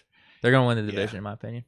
For me, man, they don't have a lot of negatives on their roster. No. Honestly. I mean, them getting Matt Stafford was a massive upgrade to me at quarterback. And Sony Michel, like I said, I don't hate that. I think that he definitely helps them out a ton. I was so much more higher on Cam Akers, and that you go from, think about what Najee Harris, how we feel about him here right now. We're extra excited. So if he were to not be here, even if we were to make a move for another guy, we'd be like, all right, I like him, but he's not the guy that we wanted. So that to me still just kind of lingers as a negative. But if I had to give another more significant negative, not necessarily all the wide receivers, but Deshaun Jackson, right? Because they are anticipating him being that third guy. They think that he can bring another element of terms of taking the top off the defense. Problem is he hasn't been able to stay healthy. So for me, when I think of them putting eggs in that basket, it him with makes me a little Stafford could be sick.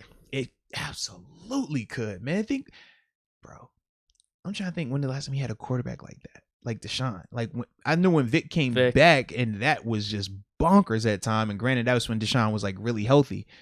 But when I think of Deshaun, I'm like, if he can get to that, but he just hasn't been able to. He's been hurt every single year, it seems like now.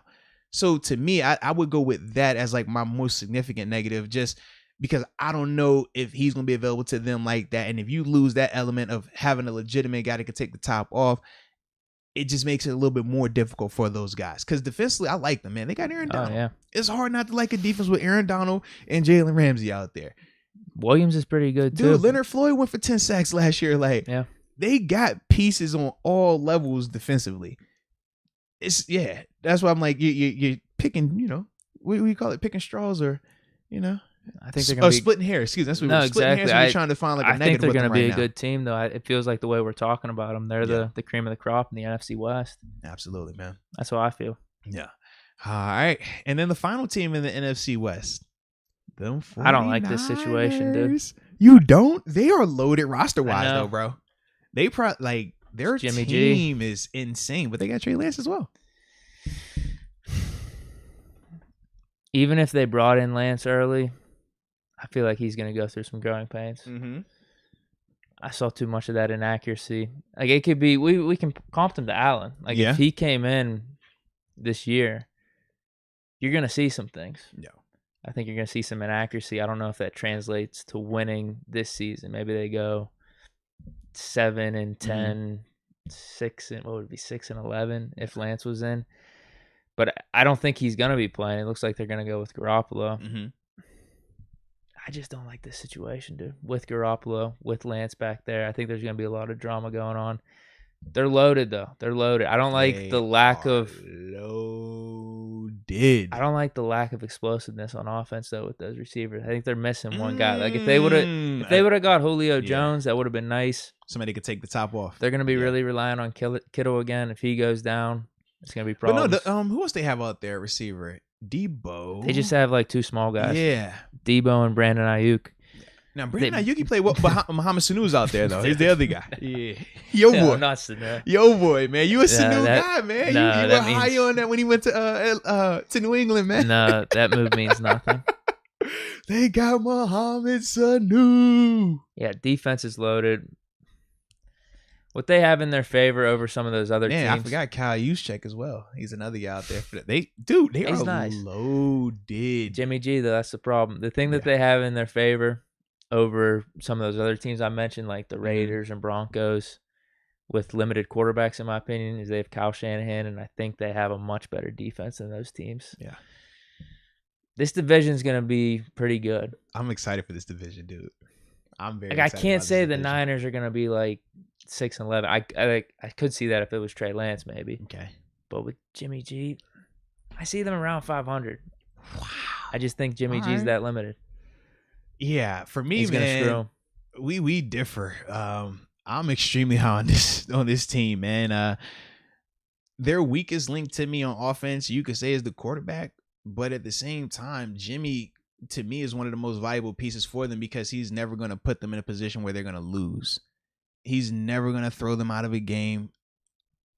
And you want to call him a game manager, whatever, but like, he's going to make sure they're always ready to go. You got the running game in terms of your running back, right? You obviously got Raheem Mostert. They brought in Trey Sermon, who I like, and then Wayne Gallman. I don't know if you remember him, but he lit it up a little bit with the Giants last year. But it was my fantasy guy. He was my fantasy running back. That's how I knew him. Only reason why I knew him, I had to pick him up in a bind. He cooked. He started to cook. All right, so just think about him, right?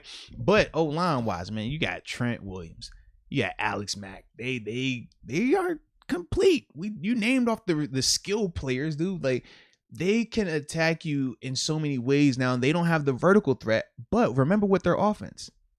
What are they doing? They're West Coast. They're not trying to stretch you down the field vertically. They're going to run that ball. They're going to play action pass you to death, and that's how they're going to move that ball downfield. And then eventually they're going to sneak Kittle out the back, and that's how they'll get a deep play. They're going to sneak, Juszczyk down the sideline. That's how they'll generate their shots, but their offense is set up perfect. And they got the perfect quarterback for running that, along with the sprinkle of Trey Lance. Them being able to bring Trey Lance in and out. It's Alex Smith and Colin Kaepernick. And you saw that thing went to the Super Bowl. They should have won a Super Bowl. Like, it was working when they were running that thing, man. So that's what I think of. Well, they'd have to drop Jimmy G altogether and throw Lance in.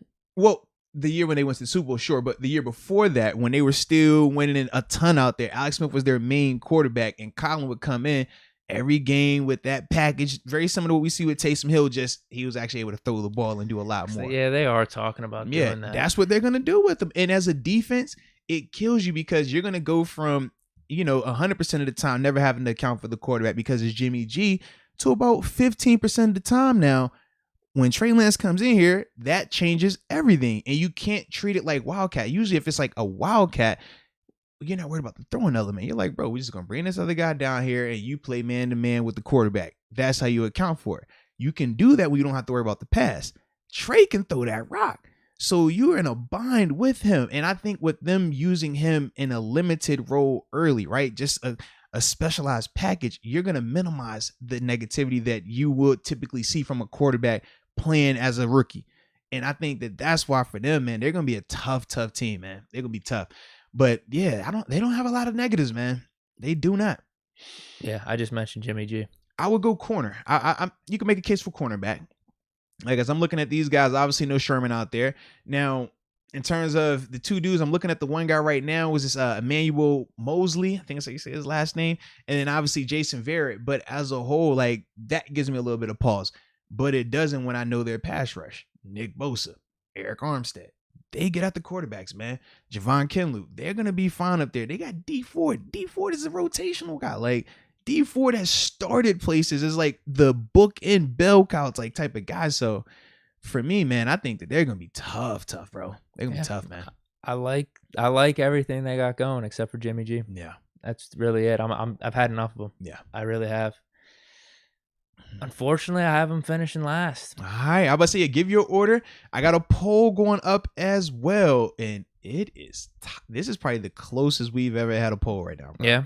Yeah. This is, I mean, it's still defined, but it's very close in terms of the numbers. Like, we haven't seen one like this in a minute, it's going to be a good division. I have Niners last, but I don't even know what that record is. What's last? Is it going to be like 7-10? Is it going to be 8-9? Because I have it close with all these teams, really. So I go Niners last, Cardinals third, Seahawks second, Russell Wilson, and first Rams. Okay.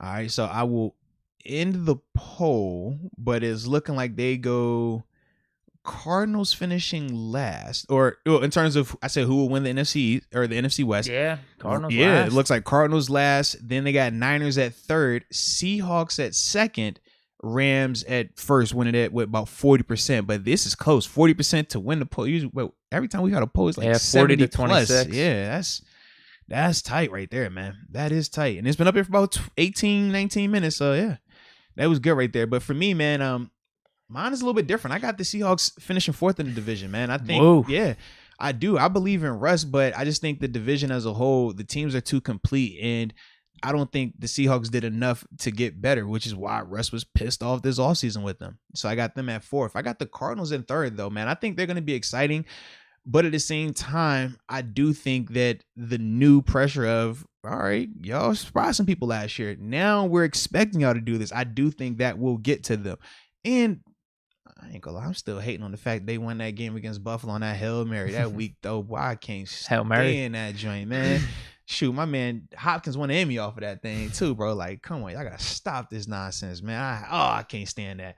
But that's why I have them at 3. Then at 2, I got the LA Rams. Whoa. I do. I like them. We got it completely flipped. We do, actually. I like them a ton, man, but I'm still just a little skeptical, man. Not of the team as a whole, just RB situation. And obviously when I talked about that third, that the guy who can legit take the top off, his availability. Deshaun typically hasn't been as available, and I think that could hurt them. The Niners are the team that I think wins the division because they are super complete. Their biggest weakness is Jimmy G. But Jimmy G is a guy with a high floor, just a low ceiling. He's never going to come out there and have a 5-pick game. He's never going to come out there and you're just playing so bad that he gets you out of a game. But he's never going to be a guy that throws for 500 yards and 5 touchdowns either. He's always going to be right on schedule, though. He's not going to miss any throws. He's not going to make a bonehead decision. He's not going to compound on a mistake. And when you bring in the Trey Lance element, that is just another thing that defenses are going to struggle to deal with. And you know Shanahan knows how to do that. They got that thing under control out there, man. So that's why for me, I got them winning it, man. Cool. Yes, it's going to be fun, baby. It is going to be fun. This is a fun show, bro. Yeah, it was. It was. We got anything else we got to clean up before we tune out? We had one super chat right here. Antoine 1398 says Matthew Stafford is the best quarterback in that division. I think who you think was the best quarterback there? No, it's Russ, man. Shoot, I'm tripping. Yeah, absolutely. Yeah, I'm definitely tripping. I totally forgot about Russ in that part right there. Yeah. What? Second but best, wait a minute, maybe. though. But we'll see how he plays with the Rams. You think Russ is a better passer than Stafford, like pure passer? Because I think Russ is a better quarterback, but in terms of just passing the ball. I mean, probably between Stafford and Murray for best arm. Stafford probably has the best arm. See, because I think Stafford has the best arm, but I'm interested to see Stafford now with a more legitimate team. Because him in Detroit, I don't feel like we really got a chance to see how good or bad he is. Like, it's Detroit. Like, it's dumb. I feel like I don't know. I feel like if Russ was in Detroit, he would have been able to make stuff happen. I just feel that way about Russ. I do. Oh, man. I feel like he's that legit. I don't think Russ's Seattle teams have ever been remotely close to how bad Detroit's teams have been. Like, just personnel-wise. Not even like wins and losses. Those offenses have been kind of stacked at points with Calvin Johnson and like even like having Golden Tate, Marvin Jones. Like, he's had good players. But, man. He's been hurt, though, a lot. There hasn't been a lot of continuity. Yeah. And that's the thing with Russ. He's never hurt. Like, I think he would have changed the game kind of for the Lions a little bit. They would have been way more relevant. Not saying they're winning the division left and right because obviously Aaron Rodgers and the Packers are there, but I think he would have done more than Stafford. That's why I still think Russ is better. See, I like Russ's game as a whole. I think Russ's game is better. But if we're just talking pure passer, I do lean Stafford. And I just wonder, now that Stafford is paired with McVay in an offense where it's definitely more legitimate, and he has a defense that's going to provide him opportunities as well. Remember in Detroit, you might give him some offensive weapons, cool. Defensively, they ain't have nothing like that where you knew you was getting the ball back, you knew you was getting stops, extra turnovers and stuff like that wasn't happening out there. LA, he's going to get that. Jalen Ramsey, Aaron Donald, they create that. They're going to bring you more opportunities. So I want to see with Stafford, though, in a situation where he's able to just throw that rock and you're paired with a guy that knows how to scheme it up, how prolific he can truly be. Because I think we haven't really seen just how good he could be at. Like him when he was with Calvin Johnson, you knew he was going to force it to Calvin. So it still kind of limit what he was capable of doing when you know you got to go here. Kind of what we said with Ben with AB. It's like certain times you're like, bro, Ben, you don't have to go there. You can spread out, be a little bit more open to everyone, which he is now, right? Whereas when you have a guy like Calvin or like AB, it's like, yo, that guy gets the rock. Right, wrong, or indifferent, he gets the rock. So for me, that's the one thing with Stafford. I'm just like, let me see. Because I think he can surprise some people, man. I think it's fair to say, let me see. I don't know, Russ's body of work. I don't think that should be overlooked. Yeah. I like it. I just think he's that good. No, he is, man. I think between even Stafford and Murray, like Murray could ascend this year too. Even there's a legitimate shot there. They got three really good quarterbacks in the NFC West. They do. I guess that's gonna be a fun division, man. That is gonna be a fun division. So yeah, that wraps it up for that, man. It's a good Friday. No, this was good, man. It's fun, man. And it wasn't 4 hours. Shout out. We got 2.5 on a little over. A little bit of. We keep it as clean as we can for the most part. Yeah. We got one last chat that just came in from Daryl Murray. Shout out to Daryl Murray. He absolutely came in tuned in earlier today too, man. He says Moats 1v1 me in Call of Duty. No, I'm always down, bro. They want to Call of Duty. Yeah, man. But I will say this: the biggest reason why I don't do a ton of gaming with like people is because like that's kind of like how I step away. That's kind of how I separate. I feel like when I start doing that with people, you lose that separation element. So that's the only thing with it, because then it's, all right, is the camera on? Okay, do we got this up? All right, let me make sure I'm coherent enough. I got to be on. That's the only reason why I don't do a lot of that with people. But we can make some. We got to look into that, man. We can look into that. Sure. But anywho, baby, I like it. And as we're stepping off, it looks like Jay Sawyer just said Harrisburg, PA is in the building. Rocket ship high. I like it like that, baby. So you know what? You enjoy. I'm a vibe. We gonna vibe. Enjoy your weekend. Stay safe. If you're at the JMU game, man, shout out to your boy, man. I'll be down there as well. So yeah, till next time, baby. Peace.